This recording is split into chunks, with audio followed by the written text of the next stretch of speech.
The Temple Owls are hosting their second game of the season and looking for their first win in 2024. Hello everyone, good afternoon and welcome into WHIP. My name is Hayden Bandel alongside Liam Gianelli. And Liam, this is a Temple team that has not forced a single turnover. They are minus 11 in the turnover department this season. That is the worst in all of the FBS. Yeah, and it's simple. Andres Keaton said last week during the press conference post-game that the turnovers will come. You just got to be patient with us. We're going to win the turnover battle. And if they're going to win a game, it has to come winning the turnover battle. Utah State's a potent offense that's going to try and pass the ball in a spread set, but they also run the ball and average 176 yards per game on the ground. Why shy away from that when Temple is one of the worst rushing defenses in the FBS? Don't know if winning the turnover battle will come today, but if a Temple wants to squeak out the victory, it might have to. Spencer Petras is going to be throwing the rock today for the Utah State Aggies. It's his second start of the season. Petras suffered a sprained ankle in week 1 against Robert Morris, and he's back for the first time since then, so this is going to be his first full game of the season, bearing another setback. Liam, we know that this is an Aggie team that loves to run the pace very fastly. They have a quick tempo team. I mean, when you're watching them on film, you can barely see the chain gang getting set up. Yeah, and also Temple's missing Eric Stewart, who suffered an injury during practice, so that Temple front seven and even the back half of the defense has to be ready for that fast-paced offense that the Aggies want to run. Also, Jalen Royals and Kyrese White, two receivers got banged up last week against the Utes in the Aggies game. Little Utah State action right there. Aren't active today as warming up during warm-up, so with Petras there, Aggies also have their two weapons on the perimeter. So Temple has won the coin toss. They have elected to kick off to start the game. And on offense for Temple, Evan Simon back in the starter role for the second straight week after Forrest Brock suffered a wrist contusion. Simon looked very good, and speaking of him and Petras, this is the second time that the two have met up with each other. They met in a Big Ten game back in 2022, and Evan Simon had a career day that day, throwing for 300 yards through the air. Yeah, can history repeat itself? Obviously, it's a different team in the Aggies. Petras played at Iowa. It's a little Big Ten there where Evan Simon was at Rutgers. Hey, history has repeated itself before. It's other things in history, so why can't you do it in a football field at the link today? Hopefully Evan Simon gets off to the start that he had last week. I want to see Temple moving the ball down the field, trying to keep up with the Temple Utah State. They do an offense. Why can't Temple repay the favor on offense? Yeah, and for Temple, Dante Wright has just been a stud. It doesn't matter who's throwing him the football, Liam. When Forrest Brock made his last start at Navy, Wright had 9 catches, and then last week against Coastal Carolina, he had 11, so he has 20 catches in his last 2 games, and all of that said, that's the most catches he had in a 2-game span in his 5-year career. Yeah, and if there was such thing as college football, Dante Wright might have been a first-round pick just due to all the targets he has on the share. I would love to see the advanced stats of how much he commands a game, but also 20 receptions through 2 games. He's a check down. The safety blanket for the offense is on Temple. Beautiful day here at Lincoln Financial Field in Philadelphia. 78 and sunny. Temple donning their cherry and white home jerseys with Temple red across the letters. Utah State wearing their navy blue and white uniforms with the letters in navy blue. The kickoff underway from Maddox Trulio is going to go right at the 4-yard line, and it's going to be taken out at the 4, and it's going to be tackled. A big hit right at around the 16-yard line for Temple. Yeah, it was actually a good return. I'm surprised he didn't fair catch at the Aggies returner. One of the worst rules in football, that fair catch within the 5 to move up to the 20 and 25. So let's see what the Aggies' fast-paced offense has to go. Maybe take a shot, maybe try and respect the pass a little more if you're Temple, or decide to go 7 in this box and see what the run game provides. Jalen Lewis, the owl position, makes the tackle. The Arkansas transfer has 8 tackles this season and just picked up his 9th there on the kickoff. Petras takes the snap, and he's looking to throw a quick out route. Catch is made over towards the near side, but not much of a gain there. Yeah, just a run-pass option right now, seeing if he wants to hand the ball off, but Temple's D-line did a good job of closing the gap, and that's why it's a quick out route right to the sideline, like you mentioned, Hayden. Kyrese White is the one on the reception. Wasn't sure if he was going to play today. He missed last week, but he is back in there for the Aggies. In motion is Lane, the tight end, and it's a run play over to Rayshul Faison, and there's also a late flag thrown, and it's going to be a false start on the offense, so late flag thrown because they let the play run, Liam. Yeah, But it's usually you let the play run if it's offsides on Temple, but a false start. I don't know if it was an illegal shift as well. Like you mentioned, a late flag, but that's going to move the Aggies back 5 yards and maybe give Temple a little more to work with the defense. Maybe send a little pressure on the blitz to show you're not messing around today. getting off to a fast start is what Temple needs to do. We saw it last week against Coastal Carolina, and it's the reason why they were in the game, right? Especially this first half is so critical, and you don't want to get in that position that they got off last week, where one thing you know, they're down 21-3, and the comeback effort fell short. 3rd and 8 here. Petrus, another flag thrown, throws it to the far side, and the catch is made by Jalen Royals. It is a first down, but there is a flag on the field. You don't know what the flag is. Surprised Temple decided to decline it to make it 3rd down and put the pressure on the Aggies. And it's offside on the defense, so the penalty will be accepted, and it is a first down for Utah State. Jalen Royals, the first catch of the game. He was the leading receiver for the Aggies last year, racked in over 1,000 yards. Yeah, it's just a simple comeback route by Jalen Royals right there. Perfect pass. Here's a run for the Aggies, and down right at around the 39 is Faison. Faison from Pottstown, PA, grew up. He has a lot of family and friends in attendance today. Yeah, probably might have been a dream to him to play in the Link growing up in the NFL Stadium. Any visiting team probably loves to play here. Faison again on the run, and he breaks free over past the 50, and a big run there for Rasul Faison. Yeah, Faison trying to make it work, kind of waiting for the gap to open up. Didn't like what he saw, so he just went through it himself. But breaks out tackle, something that Temple can't do in these games, just execute on those plays. You got to go down the totem pole, put your head in the swivel, drive through the tackle, but it's break 3 for a big gain.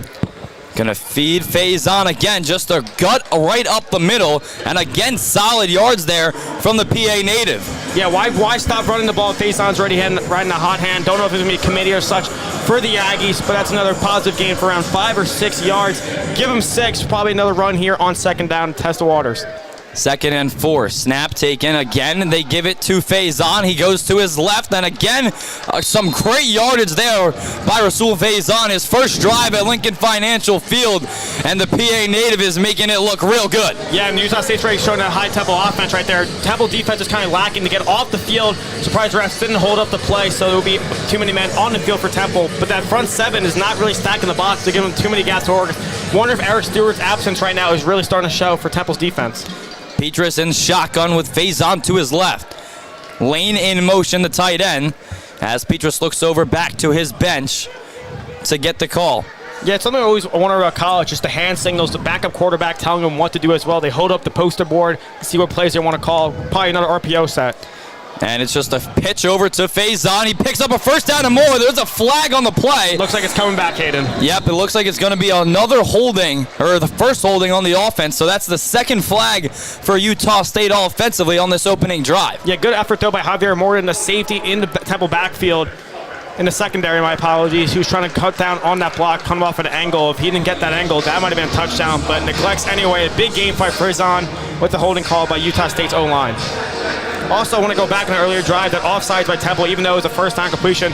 Something that's really been a continuous issue are the penalties forced by Temple, kind of undisciplined, like I mentioned before. I wonder if Stan Drayton kind of puts those allegations against the defense to rest, or even the offense, illegal formations. Already one time, I'm going to keep a tally on them, how much they come out with. Yeah, this is the first time this season it feels like Temple isn't playing a run threat quarterback in Petrus. Of course, we've seen Jackson Arnold from Oklahoma, as that ball is incompleted. Ball was right there. Pass was intended for Kyrese White and just went right through his hands.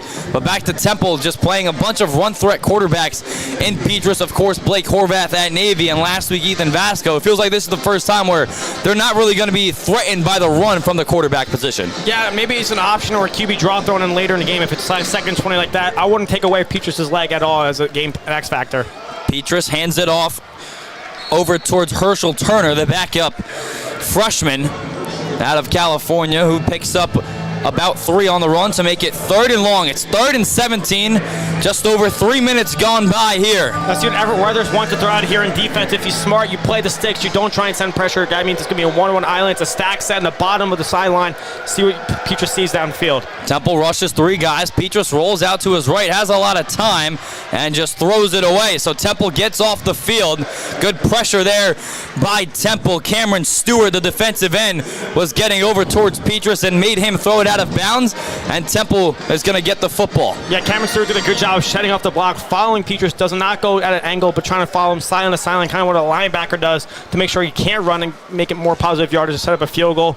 But Temple secondary did a good job right there. Kind of looked like a 4 verticals concept, but Temple forced their punt. Maybe that's the positive momentum they need for their offense to come back out there.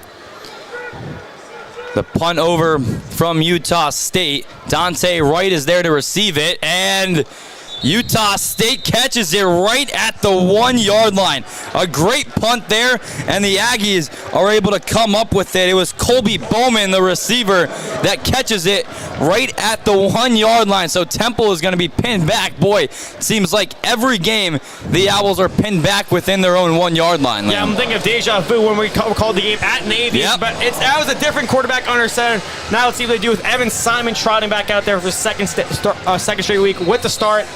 I feel like it might be a lost drive for Temple if they can't get the run game going. You just got to run it 3 times here, because if you try a pass, maybe a shotgun where it goes in the back of the end zone like you did in Navy, or you take the sack, that's 2 points for the Aggies defense. I would just try maybe a halfback dive, a jumbo set to try and get the ball a little closer down the field, 5-6 yard line a little bit. Antoine Littleton is in the backfield. Devin Simon. Simon right under Grayson Maines. He just runs it, a little QB sneak. Might have gotten a yard there as Utah State just pummels on top of him. Is Joe Judge running this offense? This is what we're getting from the 2022 Week 18 vibes from the Giants. It feels like this in the Lang MetLife Stadium with 7,000 people here. But even that, not a fan of the play call, because Evan Simon is not known for his legs. Trying to extend the play outside the pocket last week, but a QB sneak right there. No, it's trying to go, and he's going under. He's going in a shotgun, which I do not like, because that kind of closes off a lot of the field. Littleton is to his right. Ashton Allen, the track star, in motion, and it's a run toward to Littleton, who picks up maybe 2 yards, and just like that, Temple's facing a 3rd and long inside of their own 5-yard line. Yeah, it's a fake jet sweep halfback zone right there. He's trying to follow to the C gap to see the train tracks opening a little bit left to the right for the lineman, so you get through to the hole. But also, don't like that play, because I don't think Utah State's going to bite on the flip pass in the sense of a jet sweep. So not a fan of the play call. Like I mentioned, this probably was just a lost drive for Temple. See if they're trying to pass it here, but maybe another run would be smart to avoid a turnover. So 3rd and 8, same setup as we just saw, with Simon in his own end zone, Littleton to his left. Simon takes the snap, and ball was intended for JDP, but it was way out of range for him.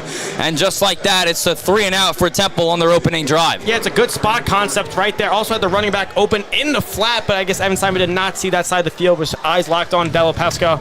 So Temple's going to be forced to punt. Dangerous here for a punt. Look how back he's in the end zone. Make sure he doesn't run out of bounds on the white lines and nails it without 45, 50 yard. Don't want to give him too short of a field. Dante Atten, literally right in front of the white of the end zone for Temple, has 13 punts on the year, averaging just a hair over 40 yards on them. But this one's going to be tough, as Utah State is back to receive a line drive kick that's going to be fielded right at around Temple's own 47, and a great tackle made by the Owls. It's Johnson on the tackle for Temple. Yeah, that's a great tackle. Took the lucky bounce right there. Surprised he even touched that. The Aggies return to Robert Freeman, but it's enough to keep him have the ball. See if Temple rides momentum after the break. Utah State will take over right inside of their own 50 when we are back here on WHIP.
Welcome back into WHIP Radio. Temple's defense put in another tough position. We've seen this constantly throughout the season. Utah State starting on their second drive with the ball inside of Temple territory. Yeah, it was a line drive by Dante Adden. That went 46 yards, but already, like you mentioned, on Temple's side of the field, kind of working in that 50, so not really in the positive game, the gold zone, green zone, what they want to like to call it, even the red zone on different NFL offenses. Game plan sheets, so I wonder if that's what they want to do in college as well. Probably look for the run game to get going again for this Aggies offense. Why shy away from it? You're already sitting at 37, 56 total yards at Temple's 2. Yep, Temple, obviously they were put in that tough position, starting with the ball at their own 1, so just we're trying to get some breathing room. Next thing you know, it's third down. Lane in motion, the tight end for the Aggies, and there's a quick out pass towards the far side. The catch is made by White, and he breaks the tackle and gets the first down, and then some. Yeah, just a missed tackle again on the outside right there by Daryl Sweating.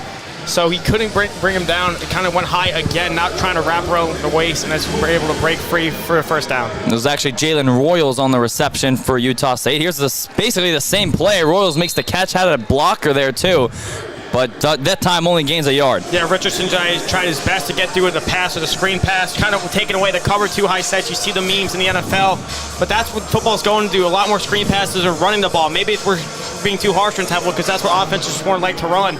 That's why you have to get good at running, stopping the run. Tory Richardson, the UTEP transfer with his 6th tackle on the season. Here's the play action play. Petrus to the middle of the field. Catch is made again by Royals. And then he gets tackled inside of the 20. So 3 consecutive pass plays all to Jalen Royals. And it gets the Aggies inside of the red zone. Yeah, it's just a Jalen Royals drive so far. I wouldn't say he'd call it deep post right there, but in the middle of the field, kind of a averted slant, enough to put him into the red zone already after 2 plays. 3. Petrus takes a snap, and there's another flag. It was intended for Royals, too, that little mid-action screen to get in the center of the field and follow the blockers. And looks like the refs are going to take a look at the previous play. Not sure what exactly they're looking at. Maybe looked like Royals kind of got up and went back down again, so just trying to check the spot of the ball. But yeah, Liam, you mentioned it. It looks like they're just targeting Jalen Royals wherever he is on the field. He's been on that far side with Utah State going left to right. Yeah, Jamal Johnson's on the task to follow Royals around the field. Don't know if it's going to be on the left sideline, right sideline kind of thing, or just keep him on side. But I think that's what the matchup that Utah State's trying to exploit on Johnson Temple and have Royals all over the field on there. It doesn't have to be a screen pass. It could be in the middle of the field towards the sideline. We're going to try to take a shot at the end zone, bearing a change of call here. Don't know if they're looking at a catch. I think it was clearly a catch by Royals. So question, like you mentioned, if he was down or not. Here's the replay. Oh, he is clearly down. He got rolled over on the tackle, but his elbow did touch the turf. Yep, Tory Richardson clearly brought him down. For Royals, coming into the afternoon, has 15 receptions for 168 yards and a touchdown this year. And he's certainly staying on those numbers, averaging over 50 yards per game in receiving yards. Don't know what the ref called it, but I think the ball is just staying at the 19. 22. Yep, okay, so they bring him back 3 yards, originally at the 19, as you mentioned, Liam. So I got 3 more yards to work with. I know teams like, when they get close to the end zone, some offenses like, we want a bigger field to work with. Don't know 3 yards to be a substantial difference for Utah State to go, but I respect run here, and maybe an RPO on third down if it's going to be a slant to Royals over the middle. That's the matchup I'm looking at, circling. Yep, Royals is on the far side. Josh Sturzer in motion.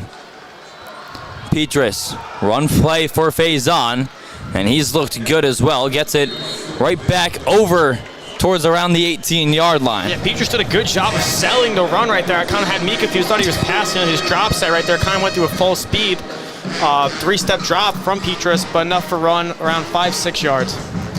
So it's 2nd and 6 from the 18 for Utah State, knocking on the door.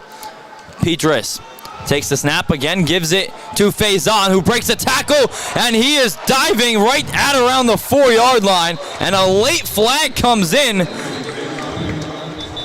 It looks like it's going to go against Utah State. Jalen Lewis is clapping his hands and walking and pointing towards the other way. You don't know what the call was. I don't know if it was unnecessary roughness at the end, something that happened after the whistle. It was just a holding down the field. Look at what the ref calls here.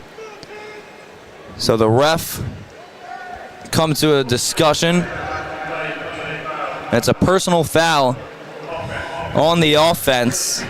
They're hoping to get a replay here. Don't know if he threw him down after the whistle was called. You can't do that. You got to play through the whistle. Once you hear that, go back to the huddle or your side of the field to make sure it doesn't happen. But that's 15 yards. That could be costly. Yep. But how Faison's running the ball, it might not even matter. Him lowering his shoulder through Temple linebackers, so he's not afraid to challenge it, ready to get to the second level. Faison already has 6 carries for 38 yards. But another costly penalty for the Aggies on the offensive side. That's their 3rd penalty already on offense. Just 2 drives here in the first quarter. 8 minutes left to play. Yeah, it's going to be a spot foul. So Faison got down to the 3-yard line, but 15 yards. That moves him back to the 18. Still in the Temple red zone. Yep, and it's still 1st and 10 because they did get the first down. Lane in motion, going from right to left. Here is another run for Faison, and he picks up around 5. Yeah, getting a little chippy down there. Looks like 62 Maui, the lineman of the Aggies, kind of pushing through. A couple linemen's been squeaky, so something to monitor. If tempers get high, make sure you stay in the blue. It's the part of the brain where you're supposed to be the coolest. Petrus in shotgun with Faison to his left. Play action. Here's a screen play intended for Royals, and he just can't come up with it. Petrus' throw was a little too high for him. Yeah, a little too high. And also Javier Morton, if he was in the right spot at the right time, maybe 2 yards closer to the sideline, that could have been a pick and going the other way. Not a pass you want to see Petrus throw. Kind of call that a hospital pass. If he goes too high, good corner linebacker, even safety comes down and cracks Royals, possibly lead to an injury, but avoided that. 3rd down and 6. A run for Faison. He breaks a tackle, and a big tackle there by Ben Osweka. He is fired up. Excuse me, that was Javier Morton. Yeah, Javier Morton all over the field as a safety, kind of that strong safety you want to get. It's 4th and 1, and Utah State's wasting no time. Quickly going for it. Here they go. A run to Faison. He's going to get the first down just a yard over towards where the sticks were. Yeah, I think Temple was too excited on that hit stick by Morton that they weren't set in their defensive set, and that's why Utah State, that's good awareness from Petrus and the Aggie sideline to force the run right there. Again, don't shy away from it. Six yards to go. It might just take 2 to get there. Mention how fast this Utah State offense is. There's some movement on the Temple line. No flag thrown, but this is probably the fastest paced team that we've seen in the Stan Drayton era. Stan Drayton in his 3rd season now with the Owls and has a 6-21 record. Petrus scrolling to his backside and just throws it away. Yeah, it's just kind of an RPO. Don't know if it was going to be a sit-down curl route in the end zone for White. That's why he's looking at the pylon, but smart awareness play by Petrus to throw in the back of the end zone, not force something that could lead to a turnover. For Utah State, they're led by first-year head coach, the youngest in the FBS, and Nate Dreiling at 33 years old. Of course, they had a bunch of off-season drama with Blake Anderson, who eventually got fired back in July, as Petrus is in shotgun. Looking towards his left, now rolling. And the pass is tipped up in the air and nearly caught in the end zone. It was nearly picked off by Andreas Keaton. That would have been right on cue. Keaton said they have to win the turnover battle. If he got the first one of the year, would have went a long way. And good effort right there. He was trying to, I don't know why he didn't force it to White in the end zone. Had him for an extra second. Looked like Petrus like someone else. And Royals was the intended target, but good acrobatic play by Keaton to even make the effort. 3rd and goal from the 6. Lane in motion again from right to left. Petrus trying to draw Temple off sides with an extra clap. Wonder if it's going to be 4-down territory here if they try a quick run. 5 seconds on the play clock. Don't know if he knows that. It doesn't look like they know it. And now Nate Dreiling is running towards the official to call timeout. And only Nate Dreiling was the one aware of it. And going back to that, Blake Anderson fired in July. Nate Dreiling came over from New Mexico State to become the defensive coordinator at Utah State, because that was the position that he held at New Mexico State. Next thing you know, middle of July, he's thrown into the head coach's role as an intern. Yeah, and you know what? It's not even that bad to be young and a head coach, especially the youngest one in the FBS, the Mountain West Conference, because this is where football is moving to, more about pass concepts, running the ball, a lot more motion sets and such. So that young mind of football kind of adapts, and maybe that's why we're seeing this Utah State move down the field in a blink of an eye. And maybe that's his type of mindset he wants to push forward. If Utah State wants to keep winning games, he called this game his Super Bowl today for the Aggies, the biggest game of his career and his Aggies program against American school that's won American Conference championships and plays in NFL Stadium. And right now, Utah State's rising up to that moment. Yep, Utah State players had 30 days to enter the transfer portal after the firing of Anderson when Dreiling took over, and only 2 guys ended up leaving. Pass is caught by Lane. He stretches for the pylon, but he's down right at the 1. One of those 2 players also didn't get much playing time. The other one was Michael Davis, the receiver who transferred over to Mississippi State. Yeah, it's a perfect curl route right there by Lane. Utah State not even thinking twice about it. They're throwing in 2 tight ends. It's going to be a halfback dive right up the middle into the A-gap, maybe a toss, but there's only 1 receiver out there. It's a jumbo set. It's a run. Do not think twice about it, Temple. They're not going to try and play action. Why not with the running ball? 68 yards already on the ground. Faison making up for 65 of it. Petrus under center. Got Lyman in the fullback position. Yep. Handoff to Faison. He's going to be stopped by the Temple defense at the 1-yard line. A goal line stand for the Owls for Everett Withers' defense. And yet again, Temple is going to start with the ball at their own 1. Yeah, DJ Woodbury came right across the edge. Perfect play by him. Don't know if that was designed by Everett Withers to move Woodbury out of the middle linebacker spot in the middle of the field to clog up the middle. But to go to the edge, to have no one blocking him, that's a hell of an effort by Woodbury right there. The guy that's been the lone bright spot on his Temple defense, continuously breaking singles game records for the most tackles in the game. It gives Temple some off life, but like you've mentioned, they're back at the 1-yard line. It might just be another drive that doesn't go anywhere. We'll see what Temple does on offense when we come back with 5:28 left to play here in the first quarter. Scoreless on WHIP.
Temple offense pinned inside right at the 2-yard line. And oh boy, we're safe here inside of the WHIP studio as well. There was just a wasp that entered our booth, but me and Liam are all right. At least I am. I don't know how you're doing. I don't know. I think I'm still hearing the buzzing. I mean, Temple's defense is buzzing right now after that forced stop from DJ Woodbury. See if the offense gets something going at their own 1-yard line. Again, unlucky draw for Dan Lansdorf and his offensive game plan so far. So Simon takes the snap in the backfield, rolls out to his right immediately, looking now to throw it, and he just throws it away. Wow, John Adams or Ashton Allen right there. It was open in the middle of the field. Yeah, no one there. You don't know if Evan Simon, was Antonio Jones, my apologies, was wide open. Don't know if Evan Simon could have forced it there, taken the hit, but he was wide open. That was a walk-in touchdown as well. Could have been 99 yards, the biggest offensive play for Temple this year, but it's a miscue and an incomplete pass toward the sideline.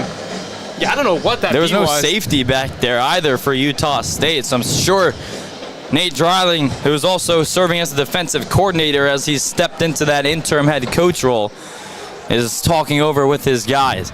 Simon takes the snap, hand off to Littleton, and he gets tackled still inside of the 5 is Temple. Yeah, this makes it a little more doable for a pass. Don't know why you even tried running a pass on that first down. Now you're at the 5-yard line, kind of a little more where to work. Maybe a quick slant over the middle or even a flat route to Dante Wright in the middle. So maybe even a drag. I wouldn't think you go towards the sideline here. Try and attack the middle and play the sticks. And again, you mentioned the safety right there for Utah State. You're trying to make sure nothing gets behind you. Everything's plays forced in front of you.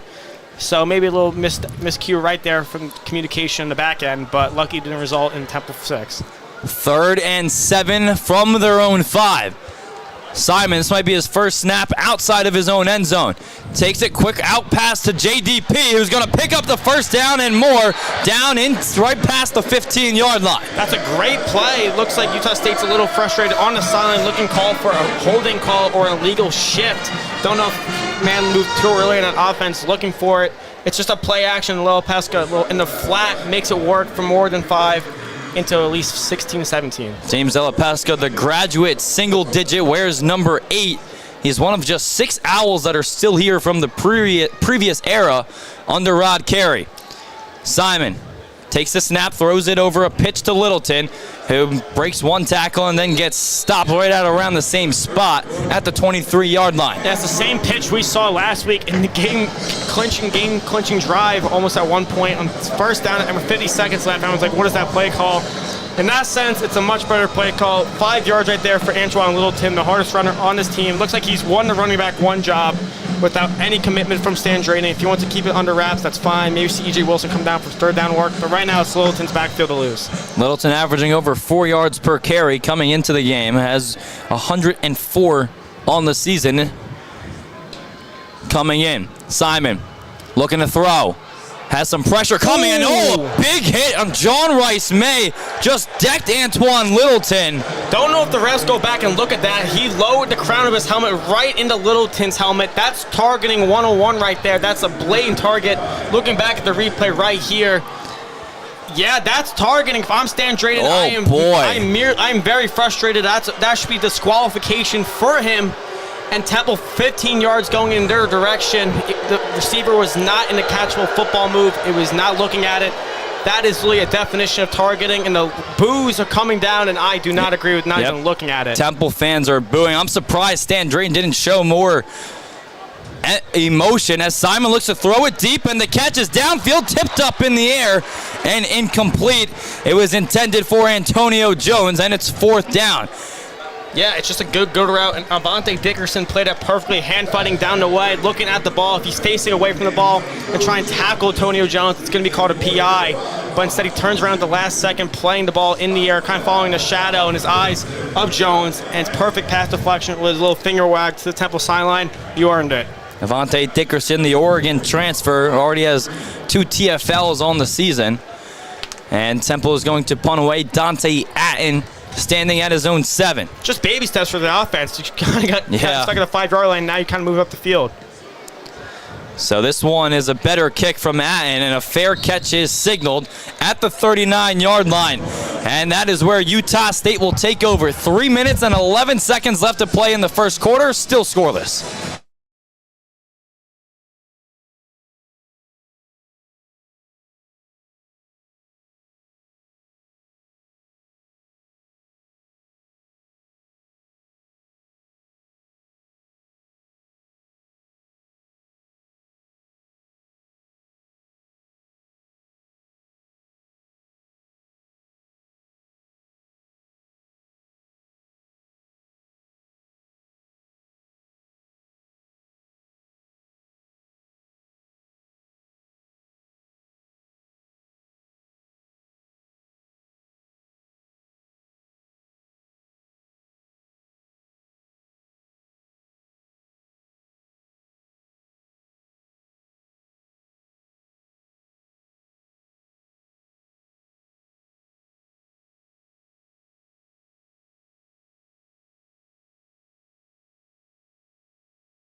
Welcome back into Lincoln Financial Field on WHIP.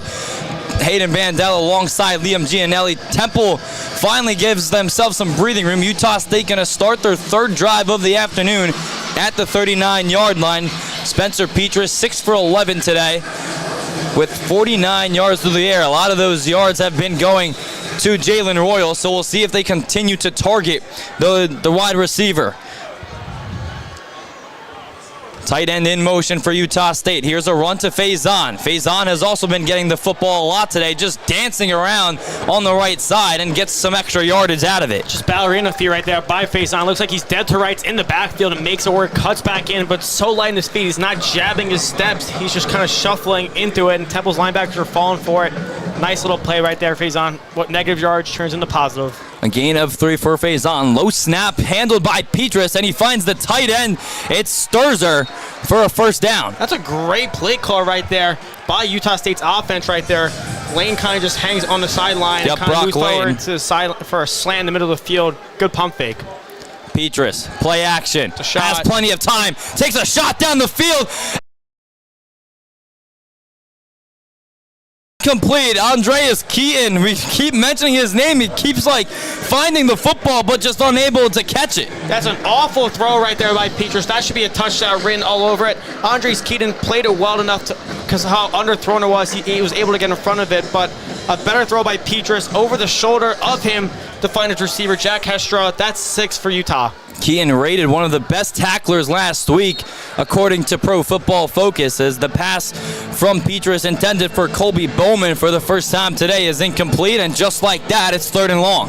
Yeah, 3rd and 10. You're on that side of the field. You're kind of in no man's land right here. Do you really want to punt it? Maybe a halfback draw right here to Faison to know if it's 4-down territory, or a quick screen pass. It's 1-on-1 coverage on top of the sideline towards Temple Royals. Maybe a slant over there or a simple go route to test the waters. Petras in shotgun. Faison to his right. Play action. Petras has time again. Some pressure coming from Allen Hay, and the ball is thrown, touched with one hand and incomplete. Unable to come down with it was the Utah State receiver, and it's 4th down. Yeah, that was Faison who started in the backfield for the Aggies. That was not Texas routes in the middle of the field, but I feel like that was his job, is to run Texas route to get to the first down and kind of just sift through the Temple defense, and almost had a touchdown to add on his career day running the ball so far. That could have been an easy 6. 2 poor throws by Petras right there, taking away 2 scoring opportunities. It was Faison, who already has 6 catches on the season thus far. Here's the punt. Temple nearly got to it. Dante Wright lets it bounce, and Temple is going to get the ball again inside of the 5-yard line. So 3 drives today for Temple. The first one they started at the 1. The second one they started at the 2. And this time they're going to start at the 3. It doesn't get any worse than that if you're Evan Simon today. Yeah, you can't make that up. Evan Simon's probably just looking at the sideline like, what do you want me to do here? Yeah. And Danny Langsdorff, too. Yeah. Getting put in rough situations. Run the ball off the middle, 3-4 yards, make it work. That's what happened there. If you want to run a play action, that P.A. Reed concept they had on the 2nd down last drive to the little pass, that could work because Utah State bites on the run so far. Maybe play action or even RPO is in the cards. Yep, Utah State, a team that defensively definitely struggles against the run thus far this season. They're averaging 202 yards per game through the ground. Simon with Joquez Smith in the backfield. His first run of the afternoon is taken for about a yard. Prior to that drive right there on the last drive, Temple started inside their 10-yard line 6 times in 4 games, all off punts. Only 3 were from the 1. So take that as with you will. Just unlucky. And the special teams, that kind of goes along special teams. Why the people out wide not covering the gunners on the special teams set? That's the reason why they're getting down there. If you're blocking them, that ball could have ended up in the end zone with a lucky roll, an extra block or 2 on the sidelines. Simon gives it again to Smith, who rolls out to his right and gets taken down at the 7-yard line. So that's going to quickly bring up 3rd down. I don't mind that play call right there. Don't know if that was designed from the running outside. He didn't like to see the holes that were open, but almost 1 broken tackle away. That might have been a first and a little bit more. 1:15 to go in the first. I would just try and chew the clock down so they don't get the ball. 3rd and 6. Try and make it work. I think it's a play action here. It's Taz Williams on the tackle. The Kent State transfer with his 7th of the season. Simon hitched out to the right. It's empty set. That makes me worry. Maybe a QB draw or a little shallow concept over the middle. Simon takes the snap. Quick throw to the middle of the field. The ball gets batted up into the air, and it's incomplete. Yeah, and it's a good play right there to kind of float over in the middle of the field. But Evan Simon puts it behind his receiver right there. Holloway making his first field game action for Temple, and just incomplete. Kind of got drilled right there by the linebacker. Wouldn't call that a hospital pass, but Simon's got to be more precise and throw him right in the gloves instead of behind on the shoulder. Yep, and Holloway just kind of kept touching the football and it popped up into the air, but fortunate for the Owls that it was not caught down by the Utah State defenders. So again, Dante Atten punting literally in the back of the end zone for the second time today. And a penalty flag thrown right at midfield. It's going to be a delay of game on the offense. That just cannot happen with 49 seconds left in the first quarter. Temple already at their own 7. They're going to get pushed back even more on 4th down. Yeah, I was going to say, if it was possible offsides by Utah State, obviously you're not trying to entertain going forward on 4th and 1. But now you're moving it back to make sure a block punt for the Aggies special teams unit is a little more doable. And if I'm Stan Drayton, I'm definitely calling a timeout there. Even if it's in the first quarter, that's something where you have to call a timeout. You do not want to get backed up even more and give Utah State even less room to get to your kicker. Yeah, we know Drains has misused timeouts before. Here's another punt line drive by Atten, and it's going to take a Utah State roll inside of the 40-yard line and touchdown by Jordan Montgomery, and Utah State is going to take over. Yeah, and it's just unfortunate because that punt, another line drive by Val Madden. I really haven't wanted to see a hang time for him this year of trying to where the Gunners can get down there and force little mind games for the punt returner of opposite teams, but already at the 37, not good field position for Temple's defense to trot back out there. They're probably tired from not being off the field and on and off. The offense not getting anything going. Something I want to mention, that playbook looks like it's kind of small again, not open up the field, take any shots down like Evan Simon did last week and really made his game get positive. Petrus, with 40 seconds in the first quarter, takes a shot downfield, and it's incomplete.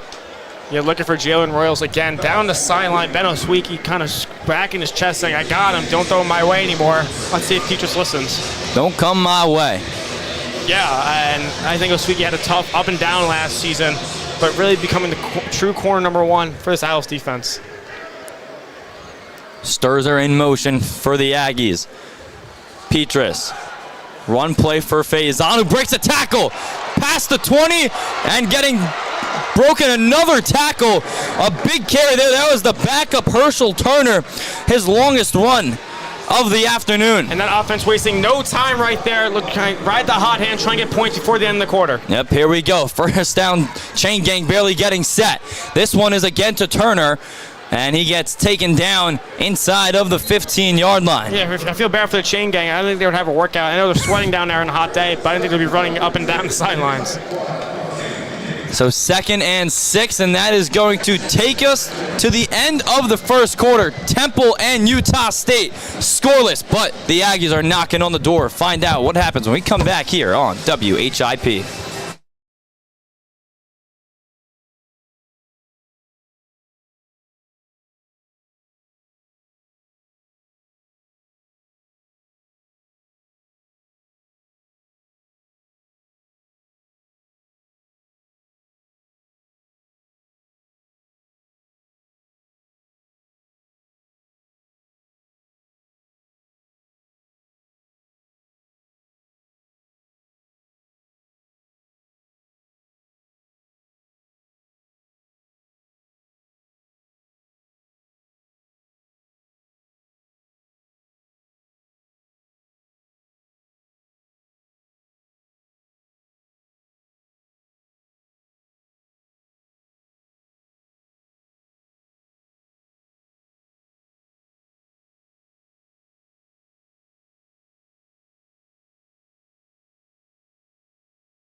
Utah State's run game has just been working today. Thus far, 96 yards in the first quarter. A Temple defense that's allowing the 5th most rushing yards per game in the country, over 233, and Utah State's taking advantage of it, even with a smaller running back room, because even though we've seen Rasul Faison and Herschel Turner, Robert Briggs, their second-string running back coming into the season, broke his leg early on in preseason. And there's a pass that is incomplete in the end zone, intended for Kyrese White. The Utah the Utah native nearly came down with it in the end zone. Yeah, Elijah Darville does a good job of hand fighting again through the play, not giving up on a perfect throw back shoulder to White. Surprised he didn't come down with it, but Petrus threw a little extra mustard on that pass. Again, another tough pass, can't come down with it. Here we go, 3rd and 6 from the Temple 12. Petrus gets a read from the Temple defense, now looking back at his offensive coordinator, Kyle Cefalo. Takes the snap, looking towards his right, throws it up the middle, catches, made a big hit there, but it's good enough for a first down. That's Otto Tia, his first catch of the game, coming off of a career game last week against Utah. Yeah, no wait for Utah State. They're going to run the ball right up the middle 3 straight times and try and get 6. 1st and goal. Here's a run for Turner. Breaks a tackle and he goes to his right and he piles into the end zone for a touchdown. The first touchdown of the season for Herschel Turner. The freshman broke a tackle and just bounced out to his right, and he's in for 6. First career touchdown in an NFL stadium. He has to love that, but again, missed execution right there on Temple's defense, not following through on the tackle. He's able to bounce out and finally get on the board. Utah State's offense on pace for over 200 rushing yards in the first half so far. Not the start Temple needed, but hey, bearing a miscue on a kickoff, they would probably start their 25 finally and get the offense going. Elliot Nimrod back for the PAT, where he hasn't missed one this season. And he is still perfect. 7-0. I was gonna say, is the announcer jinx real? I guess not. If he missed, I was like, Caden, he's up here if that's what you want to talk to after. So 7-0 now, Utah State. And now if you're Temple's offense, now you'll finally get some good field position, right? The first drive started at the 1, second drive started to the 2, third drive started at the 3. Hopefully this 4th one doesn't start at the 4, but we'll find out when the kickoff returns here on WHIP.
Temple gonna get a kickoff for the first time this afternoon. And Liam, just what do you want to see from them offensively, right? This is a Utah State defense that we talk about all the struggles that Temple has stopping the run. Same thing with Utah State, a team averaging over 200 yards per game defensively through the ground.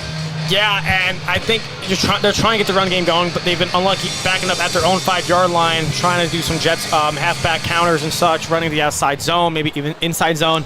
But I want to see the playbook open more. The reason why it worked, oh my gosh. The ball bounced at the 1 and it went the Utah State way. The kickoff was going from right to left. The ball bounced from left to right. Temple just cannot catch a break on special teams whatsoever. Yeah, that is very unfortunate. I kind of jinxed that on the last before commercial break. I said bearing unforeseen circumstances right there. Now Temple, it's not that bad. They're at the 8. But like I said, the offense, you got to push the ball down the field. I don't like moving only in front of the sticks. You're trying to get behind the safeties. You see the safeties are kind of biting on the pass, moving forward into the box to see if they're trying to stop the run or cover the tight ends in a flat route. So I would want to try and push the ball down the field more. See what they do with Antonio Jones in motion. Simon just has to spike it into the ground. He was getting pressured immediately by the Utah State front line. Yes, O-line hasn't been terrible this year for Temple, but even there, I think Utah State brought a little extra pressure on the edge to make Simon uncomfortable in the pocket, and it worked. An injury down on the field. Looks like the Utah State D lineman.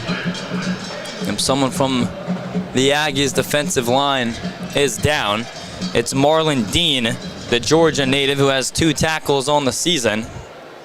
And we'll keep things here, but Temple just not, I don't know, Liam, if I've ever seen a team, the first 4 drives of the game to not start past your own 10-yard line. It really does not get any worse for that if you're Danny Langsdorf and Temple's offense, as they get some time to kind of reconsider some things now here in the second quarter. 14-24 in the quarter as Marlon Dean, the junior, is up and jogging on his own feet. Yeah, I mentioned before the special teams. On the punch, the gunner's got to be blocked more towards the sideline, trying to take him out of the equation. That's the reason they're getting down there, forcing the punch within the 5. In the kickoff, they're trying to fair catch or leave it within the 5-yard line so they get to 25, like I mentioned. A really bad rule in college football. Hopefully the NFL never adapts that. That's a reason to kind of bit them in the butt right there, and now they're pinned again within their own 10. Simon Temple in trips. They give it over to E.J. Wilson, his first carry of the afternoon. And he gets around 4. Antoine Littleton. Oh, excuse me. Antoine Littleton, number 31 for Temple. You're the one with the glasses. Yeah. You got to use these binoculars, I guess. Yeah, right? I haven't seen you put them up once. At Navy, you're using them the entire game. Yeah. I'm going to start using them to see what's going on down there. Someone else I'm trying to look for with my binoculars is Dante Wright, not using a lot of offensive sets. Don't know if it's another Al injury, but he is suited up, returning punts. Interesting call right there to have an injured player return punts, probably one of the more dangerous positions to play in football. Maybe a question that has to be asked later. Simon with time throws to his right side. There is Dante Wright, and a bad ball thrown by Simon. And just like that, it's 4th down. Oh, I found Dante Wright. It's going to be a kind of out route towards the sideline. What Dante Wright does best, trying to go towards the sideline. But unfortunately, it's a little high for Wright. And it's going to be forced another Temple punt. The offense has been punt, and only has gained 33 yards on the day compared to Utah State's 170. 3 3-and-outs in 4 drives for Temple in the first half. Dante Atten punting again from his own end zone. This time he's in the front of it. And the Australian native, this one is more of a not a non-line drive kick, and it's placed right at around the Temple 48-yard line is where they pounce on it. Yeah, I don't know why the Temple think it touched the returner for Utah State, because they jumped on it really quick. It looked like it touched the Temple. Yeah, that's why it's just, whatever, at that point it's going to be a dead ball. So, but Utah State, again, short field to work with. See what they do here. Why shy away from the run? They should not pass the ball once this drive. Maybe, obviously, if it's third and long, they will, but run pass option here through the middle and see if Royals can get open on a slant, working with Jamal Johnson. Already 100 yards through the ground for the Aggies. Petrus takes the snap, looks to his left, throws to his left. There is Royals. Breaks a tackle, breaks another one, and he's down past the 40-yard line for and Aggies just shy of a first down. I'm going to get a missed tackle counter, too, along with the penalty counter for Temple, because Yeah. I'm counting maybe close to double digits already. DJ Woodbury hanging in the middle, just missed a tackle right there, trying to get through it, and the safety's coming down. Can't do it as well, so that's the thing you need to do if you're a linebacker. Those missed tackles cannot be an excuse. You don't see that too often from Woodbury as Petrus again throws to his left side. Royals breaks the tackle yet again, and that's good enough for a first down. Yeah, close. If the linemen do not go down the field, because it could be an illegal man down the field on those screen passes, because they go past a certain amount, the line of scrimmage, it's going to be 5 yards back the other way. So that's something that's unrecognized. The O-lineman doing a good job of hanging there, so it doesn't result in a penalty. Petrus, this is a run play for Faison, scrolling out to the right side, and he gets by everyone on Temple, and he gets a first down out of it. You know, looks like he's jogging out there, but he's so smooth with running the ball. He's just bouncing off tackles like it's nothing. Kind of just like one of the coaches hitting him in practice with a dummy, and that's what he's doing. Now, he doesn't even need to throw a stiff one on there, and that's just how balanced he is. And not to mention some great blocking by Utah State as well. Yeah, and that's where Temple can't win, is the trenches battle. Kind of when you build a football team, it should be inside out. The O-line and D-line should be prioritized first. You know, we've seen some Demerick Morris injuries throughout the spring game. A couple weeks ago in the Navy game was a little insult to injury. So something to monitor. Those D-linemen, we kind of see new fresh faces in there trying to stop the run. Petrus. This is another run for Faison. This time Temple gets to him quickly. Getting tackle there. I'm not a fan of these inside zone runs. I hate when the run is thrown when a quarterback's in shotgun. It should be under center, handoff, so he's enough momentum to fly to the gap. Faison probably has the speed that once he finds a gap and doesn't close from a defensive lineman closing it up, that could be a touchdown, something to use. And going back in the shotgun, maybe it's an RPO or play action. The redshirt sophomore KJ Miles on the tackle. Petrus, White was in motion. Petrus told him, go back to your spot, so that's what he does. It's White and Royals on the left side. That's where he throws it to, right to Royals, who is just going to jog it into the end zone for a touchdown. Jalen Royals, his second touchdown of the season, and it puts the Aggies up 13-0. Yeah, it feels like Jalen Royals was just due for one. Before that, he was 6 catches, 57 yards, as long as being 16. No more. He's going to be adding to that total, nearing in 100 passing yards on 7 catches. Like you mentioned, another touchdown on the season for him. That middle wide receiver screen, him moving towards the field. The linemen do a great job of picking up the linebackers down the field and add the score, 2-score game now. I'm not going to mention Elliot Nimrod's numbers kicking PATs just in case, but he does make it. If it was NFL, maybe it would be a little different. It is 14-0 Utah State. Jalen Royals, his second touchdown of the season, puts Utah State up 14-0.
Temple offense going to try and get something going now, down 14-0. Just over 4 minutes gone by here in the second quarter for the Owls.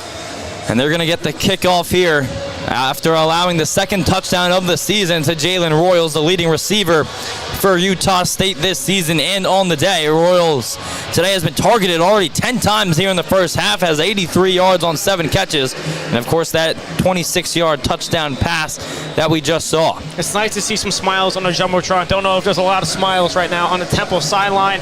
Like Standrina mentioned a couple weeks ago at Navy, the guys didn't have it in their eyes, down 14-0 already. Early in the second quarter, don't know if they have it with them today. Now, good fine field position from E.J. Wilson. Yep, here's another short kick. Temple does get past the 20 there as E.J. Wilson gets stopped right at around the 21. And excuse me, that's actually not E.J. Wilson, that's Therese Worthy.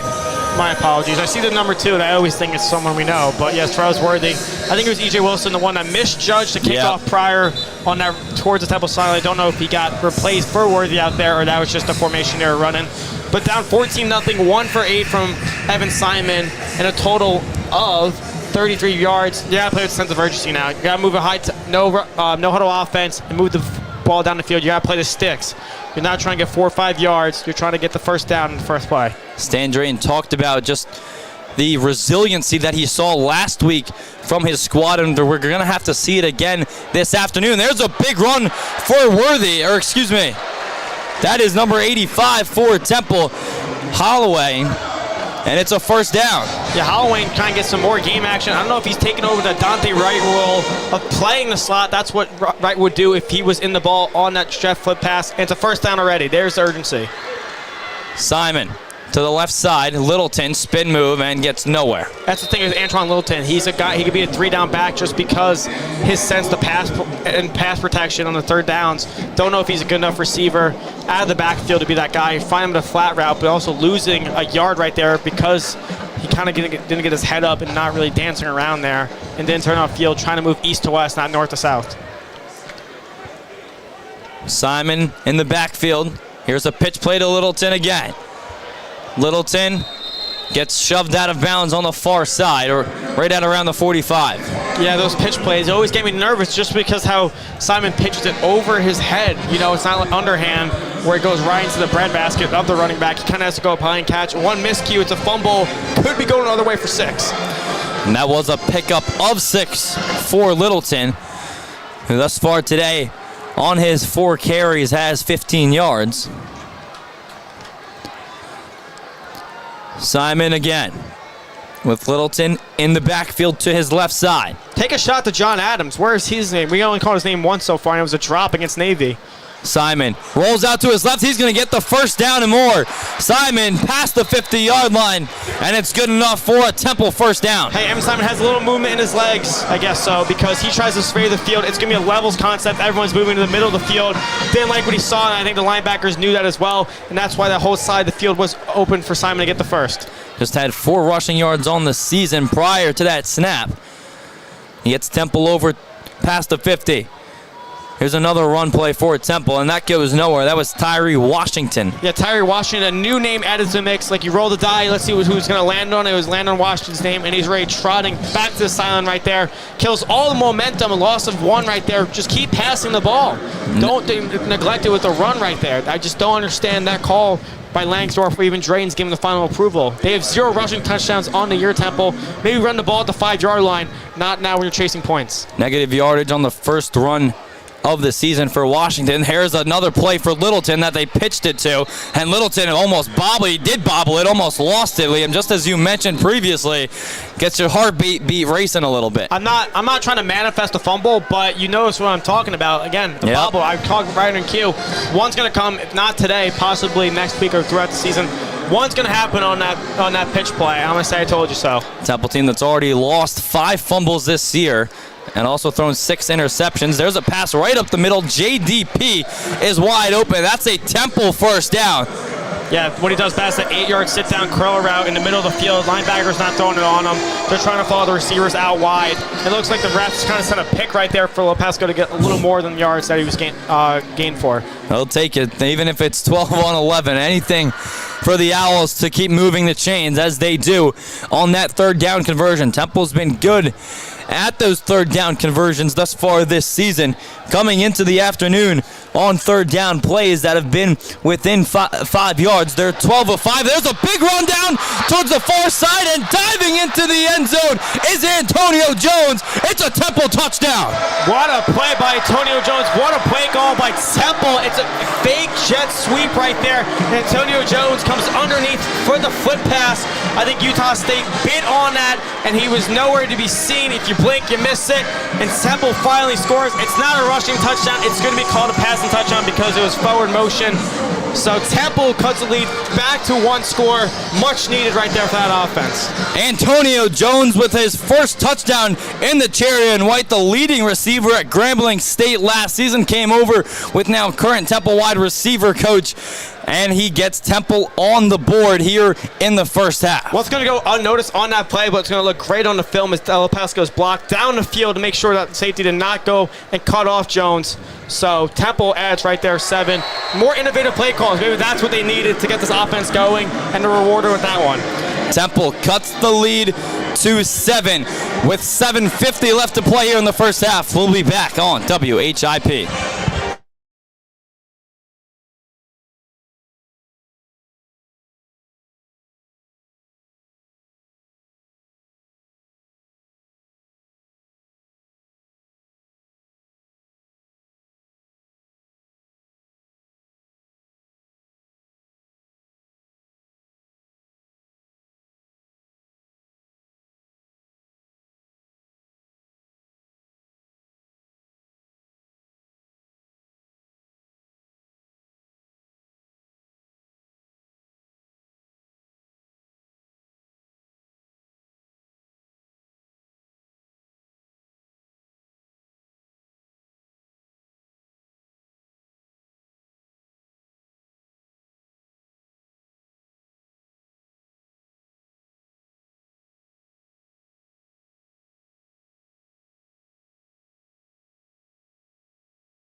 First touchdown of the season for Antonio Jones, and they are going to mark it as a rushing touchdown for the transfer. Liam, what'd you see from that play? Yeah, I thought it was going to be a flip pass to Antonio Jones, who came underneath, kind of fake screen towards the sideline right there, and Jones came across the middle, kind of motion delayed. A nice handoff right there by Evan Simon.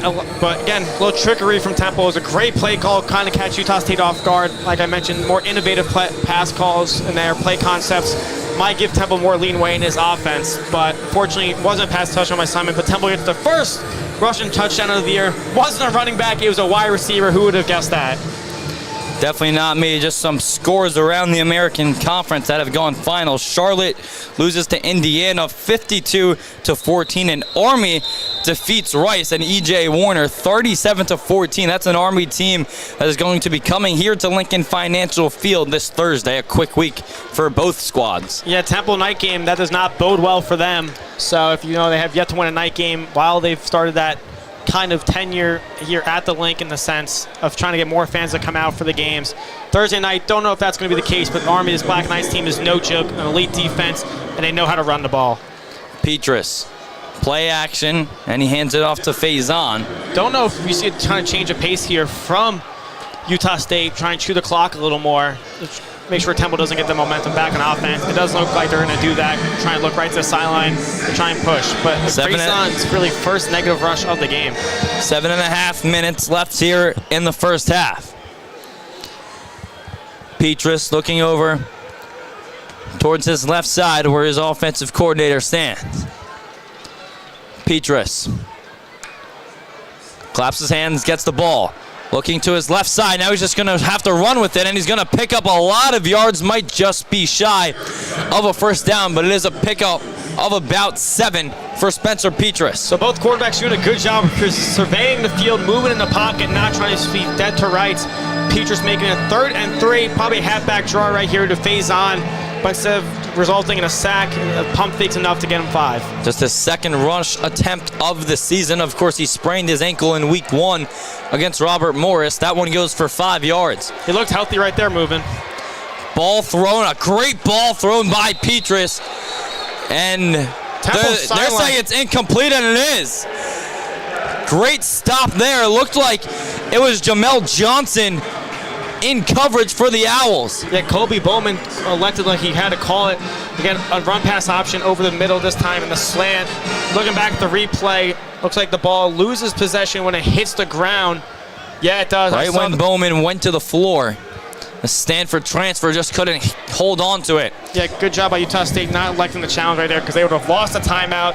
Temple's defense, even their sideline and the whole incomplete motion, maybe elect the refs to call it that way. But nice pass deflection right there by Johnson. Stephen Kostowski's punt to Dante Wright is fair caught. And Temple is going to take over right at around their own 34-yard line. So coming off of a touchdown drive, and you just got to see this momentum take over from Temple. We saw them down 21-3 last week against Coastal Carolina. They end up having the football in the 4th quarter with possession, only down 1 score. And here there's plenty of time, 6:27 left in the first half, down by 7. Yeah, 2nd quarter last week against Coastal Carolina. That's where we started Sandrian kind of misuse his timeouts with 55 seconds left, trying to elect the offense to come back on the field. 6:27 here. It was a 4-minute drive, last scoring possession. So interesting if he tries to chew the clock here, make sure Temple does not give the ball back to Utah State and also elects to receive to start second half. Simon looking to his right. Now he's running with the football. Gets 3. Slide. Gets a good block, 2, coming towards the near side, and he slides down. Yep, right at around the 44-yard line. He's playing in dangerous water if he's not trying to slide because a good linebacker. We saw Utah State. I'm not going to say they played dirty, but they definitely take the shots above on the upper body. Evan Simon could be on a bad end of a target call if he's running like that, like a chicken with his head off. Gain of 8 on the run. Simon. Flag is thrown. Temple might have a free play here. And he finds Antoine Littleton, breaks a tackle, and then he gets taken down past the 50-yard line. John Ross May, one of the better defenders for Utah State, was unable to bring Littleton down on the first attempt. We'll see what the flag is, and it is a illegal movement for Temple. So another penalty on offense. That's moving him back more. I wonder if that's going to bite him in the butt here. But again, right over in the middle, Antoine Littleton. It's funny on that play call. I know it's not going to matter, but when he caught the ball, his first instinct was to lower his shoulder and try and run over the defender instead of juke him out. So that just shows his hard-nosed tackling ability for Antoine Littleton. So Temple trailing by 7. 5:45 left to play in the 2nd quarter. Simon, one of those little snap plays over to Littleton. The worst play in football. And it goes nowhere. I think they've picked up 5-6 yards in the positive yardage when that pitch has worked, and now it's 1 3 yard yards, there. yep. Yeah, so in a sense of you're not gaining substantial yards, like 20, 30 yards. Obviously, if you're doing that, I would understand why you want to do that. But it just kills, again, momentum. The pitch play or even the bubble screen. I've yet to see them run today, which is great out of the trip set. So maybe they're like, you know what, that play's not going to work. But Dante Wright's on the field to catch the ball, and that's probably why they're kind of neglecting to use it. Dante Wright really has been a non-factor today for Temple. Still has not had a reception. There's Evan Simon, who breaks free and just runs it right up the middle for a Temple first down on third. Got to be careful towards the Temple sideline. Doesn't look like cornerback number 6 for Utah State, Ike Larson's getting in the head of 85 for Temple. It's Holloway. Holloway and him were going at it. Holloway almost threw a punch at his helmet. Got to be careful right there, because that's going to be personal foul. It's going to go 15 yards the other way, and also possibly thrown out of the game. Something to monitor. Tension's running high late in the second. 1st and 10. Simon, again the pitch play as Liam throws his arms up, and it just goes nowhere. That one was for Joquez Smith. I don't know if the receivers are told to pull off their blocks and follow through where the linemen are going, but even there, the linemen are supposed to get down the field in the running play. They don't have to stay in the pocket like the pass, so it's no legal man down the field, but they're just not moving fast enough to pick up the blocks, and that's why he's being dead to rights right there. Don't know if it was because Joquez Smith took the ball in there. You have to really call his name out for a big play. Last year around this time, that's when he had his breakout game versus Norfolk State. No gain on the run there. Simon drops back. This one time throws it to Joquez Smith, and that's going to be good enough for a first down. Good blocking, too, up the field by Temple. Hey, maybe he heard me. Maybe that's what Temple needed. 11 yards. It's not that home run ability that Joquez has we see last year, but enough more yards. Temple finally moves in Utah State's side of the field after that nice little delayed screen pass. And notice that clock is moving. Hopefully Stan Drain's team time of that. Make sure he's not using his timeouts, but he could use one, I would say, if they elect to get in the red zone. Cherry and White marching down the field, now at the Utah State 39. Simon in shotgun with Worthy to his left. Wright in motion. It's a jet sweep for Dante Wright. And this one also is going to go for negative yards on the run this time for Dante Wright. Yeah, Utah State's doing a really good job. Their linebackers running side on the sideline. I think I'm not giving enough credit for that unit right now on defense to cut off those big plays on the outside. Maybe it's not the Temple blocking, it's just Utah State's stout D.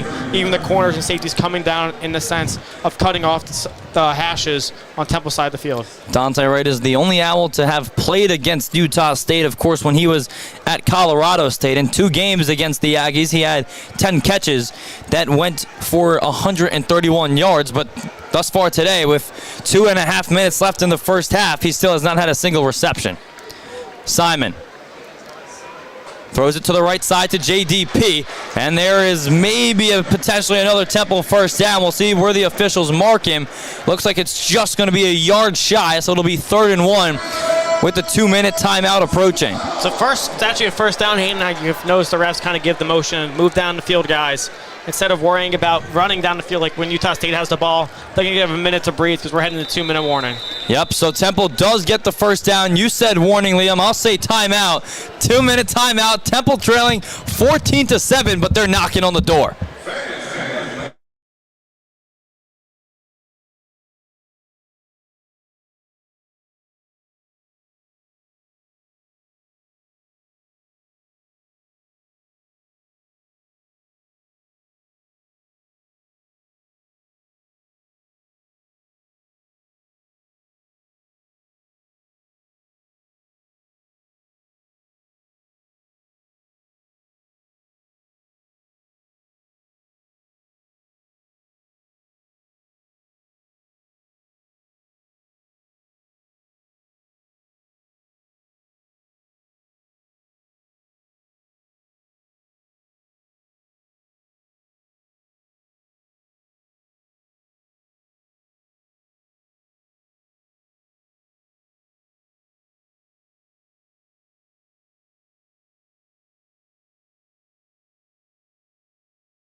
Welcome back here on WHIP. Hayden Mandel alongside Liam Gianelli for Temple against Utah State.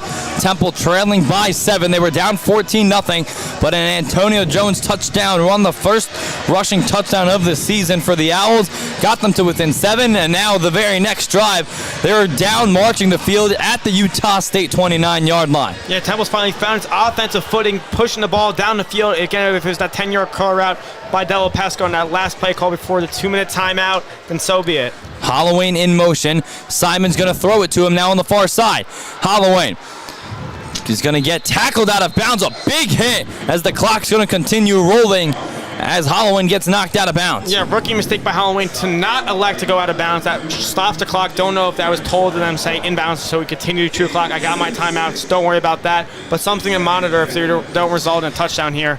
That's 15, 20-second runoff right now after that play. Jaden Francis, the UCF transfer on the tackle, had 11 coming into the afternoon.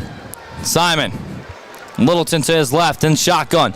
Takes a snap. This is a drawn run for Simon. He's going to get the first down as he rolls out of bounds after getting a Temple first down. And Simon kind of talking some chirp over to the Utah State defenders. Yeah, I want to watch that play again, why Evan Simon was able to get down there. It's a great blocking right there, I think, by Holloway on the corner to let Evan Simon get to the edge enough to get the first down. And he was smart enough to dive out of bounds and make that clock stop. Jordan Vincent on the stop there, one of 3 guys from New Mexico State who transferred over with now interim head coach Nate Dreiling. Simon takes the snap with men in motion. Pressure comes, he gets the ball out of his hands, and it's caught by Littleton, and he is into the end zone for a touchdown. Antoine Littleton, his first touchdown as an Owl, and it gets them down by 1, pending the PAT. Another innovative play call right there. It's an RPO across Antoine Littleton. Fakes the delayed handoff right there and floats down the sideline wide open. It's, you can call it a makeshift wheel route, and no one's even in the vicinity of Littleton. He kind of got hit going in the end zone, but it doesn't matter because it's about to be bearing a jinx by me. A tie game for Temple, 1:10 left in the second half, and the Owls have all the momentum. 1:10 left to play in the first half. Temple, after 3 of their first 4 drives, they went 3 and out. Then the next 2, they find the back of the end zone. Now Temple gets the ball to start the second half. Yep. So now it's going to be really crunch time by Utah State. Wasting that timeout earlier in the first quarter could be detrimental for them, resulting in points. Got to play with a lot of urgency. Maddox Trulio, the Austin P transfer. Don't know why. Official timeout. They're going to the replay. Don't know if he stepped out of bounds or he was in. That's my best shot here, because why else would you review a scoring play? And not sure. It's got to be the only thing. We couldn't really see it from our angle because it was on the far side of the field. And Simon threw it to his left. But I think the one thing Simon did right there in that play was he tried looking in the middle of the field, but he didn't try and force the pass to result in a turnover. And that's why Littleton was so open, like I said, in that makeshift wheel route. But still interesting what the refs are looking at. We don't get the replay with us where we are now, even with the TV next to us. But my best bet is maybe if he stepped down the sideline, which would be really bad. But again, that clock will continue to chew in Temple's favor. 1:10 is a lot of time for this Utah State team that wants to push the ball in a short amount of time to get points. This is almost like an icing the kicker too, right? Maddox truly was just standing on the field, just walking around, trying to think what to do with himself. I'll take blame if he misses it. I'll apologize to him and Stan in the post-game press conference. I'm sure he would appreciate that. Surprised we're not seeing him go for 2 here, take the lead. Hopefully not. That would have been a lot more questionable play calling right there. But again, this play calling has become more open. Yep. If it's these RPOs. And a good job by Simon there too, right? As the call does stand. So Littleton officially with his first touchdown as an Owl. And now we're going to get the PAT. Yeah, again, interesting why they even looked at it. We didn't get the replay up here, but I guess it was quick enough to know that it was 6. Atson, the holder for Trulio, the Austin P transfer, who's been very good ever since some NFL interest coming to Temple. Taking a long time just to snap the football, but now it is up and through the uprights, and we are tied up at 14 here in the first half.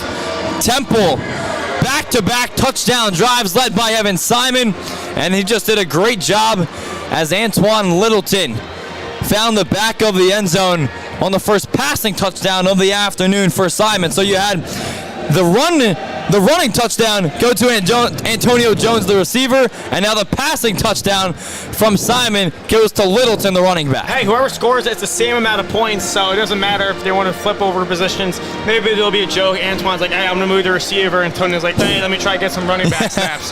Hey, it could work. I mean, he turned on the Jets, both of them right there. For watching a replay again, don't know what the rest were even looking at there.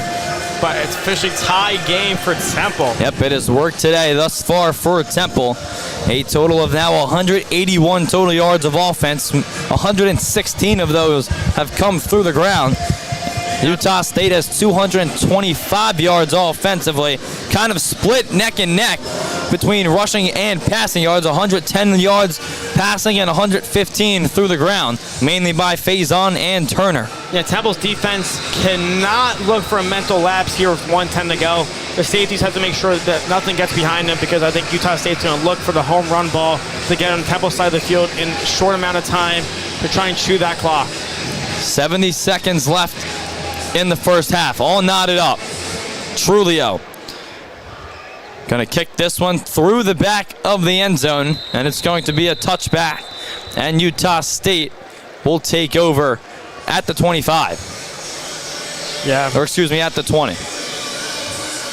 Don't know what you design play calls here. Maybe a slant over the middle of the Royals. Try and get positive yardage and keep that clock. Don't know if you try and take the shot like I just mentioned. I was just a more advice for Temple safety, because you take a sack, then that looks like the drive is already dead. But if you run a play here and it results in maybe 2-3 yards, if I'm Stan, I'm using that timeout and trying to get that ball back.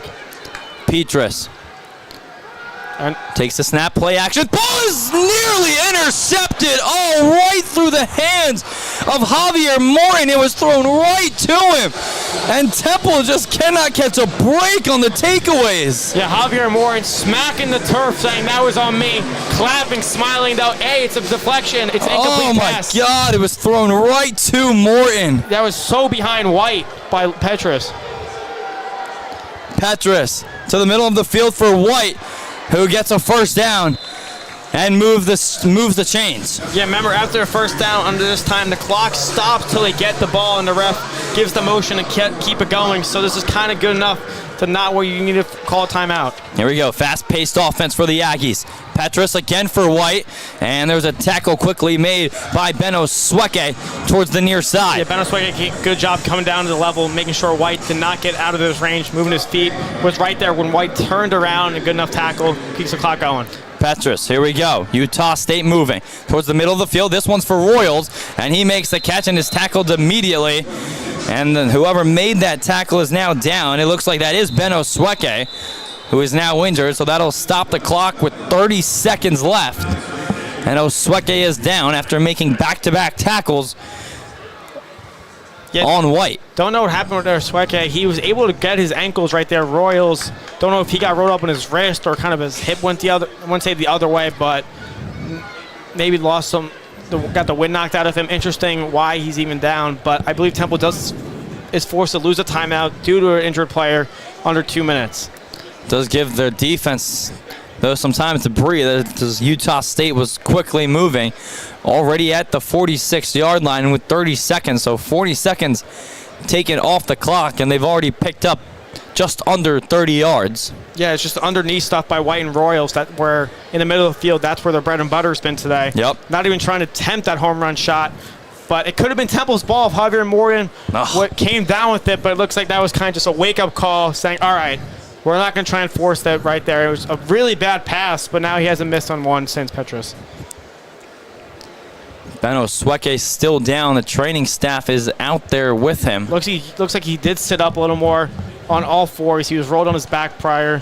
So don't know what it is. Something minor, because that cornerback depth for Temple now leaves Jamal Johnson, Torrey Richardson, Devontae Owens, Daryl Sweating. So something to keep in mind. Don't know how many corners and get a lick of game action, but if Benisweke is falsely ruled out, that could be something to monitor if they want to target those matchups. Try and get an update on Osweke. He's now standing on his feet, just hunched over. So he gets an applause from the Temple crowd. He's having a hard time just walking off the field now, but he is up on his 2 feet, slowly walking off. So we'll take a look at him in the trainer's tent. So, 30 seconds left in the first half. All knotted up at 14 at Lincoln Financial Field. Petrus, handoff for Faison. He breaks free towards the right side, has a block in front of him, and steps out of bounds inside of the 20-yard line. And just like that, Utah State is in field goal range. It's a smart play call by Utah State right there. I think Temple's dropping back to see if they're going to pass, and they're like, no, if they're going to give us that hole and make the linebackers go, even the D linemen, run the ball up the middle, and they're going to do it right again. It's probably going to be 6, and it is. Faison into the end zone, a 20-yard touchdown for Rasul Faison, his second of the afternoon.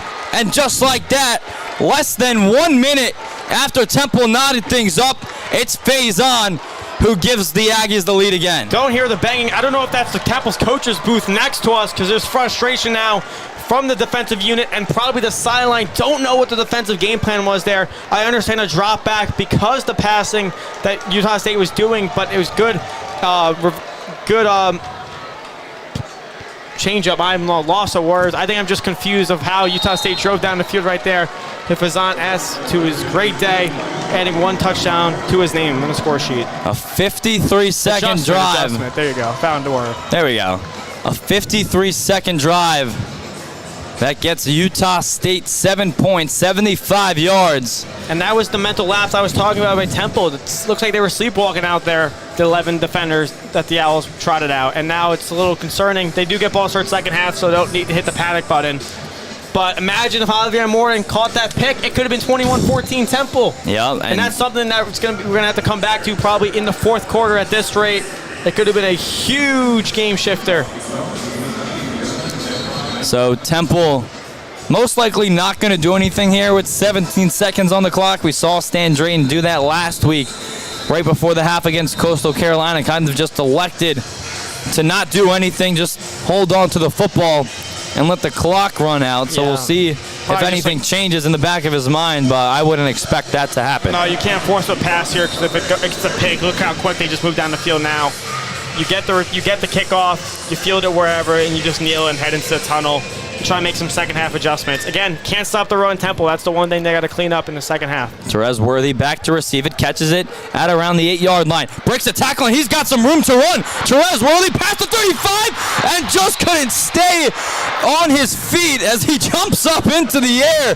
Oh, Terez Worthy, if he could have stayed on his feet, he might have been gone, Liam. Yeah, now what I just said about kneeling the ball, throwing it out the window. You got 10 seconds and 3 timeouts. You could try and go over the middle right now and call it quick timeout. You could have Max Trio, who kicked a 54-yarder last week, the longest field goal in this building since Brandon McManus did it, actually breaking the record, the NFL kicker, who's actually not actively on a team, but now you got to play with some urgency and push the ball. I hope they don't kneel it. 10 seconds is a lot of time in football. Yep, and they've got all their timeouts as well, so maybe just try and get a quick shot upfield, use that timeout, and see if you can get enough range for Trulio. This is going to be really true awareness from Evan Simon if he decides not to force the pass. If he doesn't like it, chug it to the sideline so you don't waste more time. And that's probably his first read to be his first pass. Simon takes a shot to Della Pesca. He picks up about 10. Temple going to call a timeout. 5 seconds now. I don't think they elect to trot out Maddox Trio. Della Pesca a little banged up. Don't know if it was his leg that kind of got hit right there when he was going towards the sideline or his hip, but he is limping towards it. So, but he's electing to stay out there.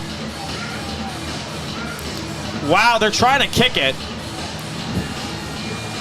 Looks like, well, everyone on the offense is currently coming up, so Temple's just going to use this timeout to talk things over. For James Della Pesca, another reception. He's already got a career-high 4 catches, and he's matched the career-high with 42 yards. This is a 63-yard field goal. Wow. I don't know if I like the call because I think you could do a halfback draw that wastes 3 seconds off the clock, maybe 4 or 5 yards, make it a little more doable. If you can't visualize if you're listening to us, but if you're watching ESPN Plus, Max Trio is past the Eagles logo at center field is where he's electing to kick. In college, 63 yards. We might be watching a record breaker here, Hayden, if he nails this. So here we go. Maddox Trulio, his season longest 54 yards. He did it last week against Coastal Carolina. Trulio with in the holder. Mikkel Quim, the long snapper. The kick for Trulio from 64 yards. It goes off of the upright and in for Maddox Trulio. Are you kidding me? Oh my gosh, he just got an NFL deal by a team. Unbelievable. Maddox Trulio from 63. And Temple's momentum is back in their favor going to the halftime tunnel. A doink in the favor again. That's the second straight week we've seen it.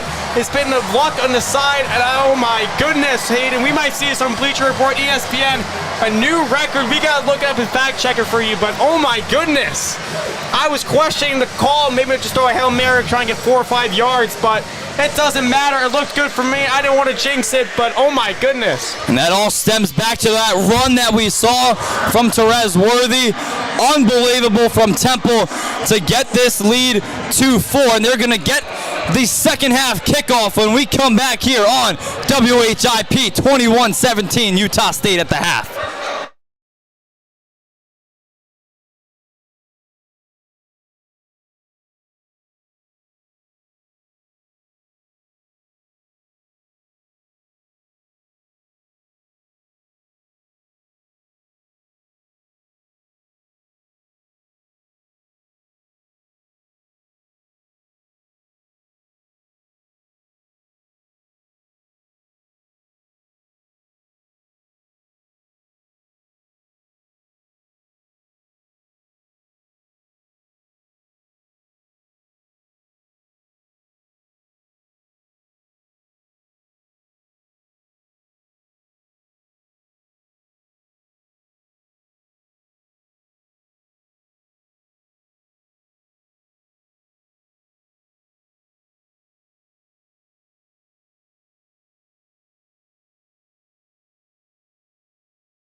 Automatics Trulio, a 64-yard field goal that sets the record here for any game played at Lincoln Financial Field. Also sets a Temple record that was set back in 1975 by Don Bitterlick, who hit from 56 yards.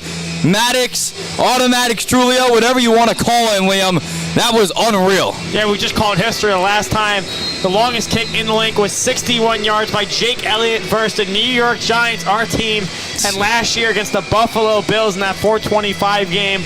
So Automatics has done it, has officially put his name in the record books here in Lincoln Financial Field, and like I said prior, has to have more NFL interest now after nailing that. The power was on the right side of the doink and gave Temple back all the momentum heading in the tunnel the second half. 300 total yards for Utah State, 192 for Temple. Time of possession, only a 12-second difference. Yeah. Comparing how these teams are really playing, I'm expecting a shootout here in the second half.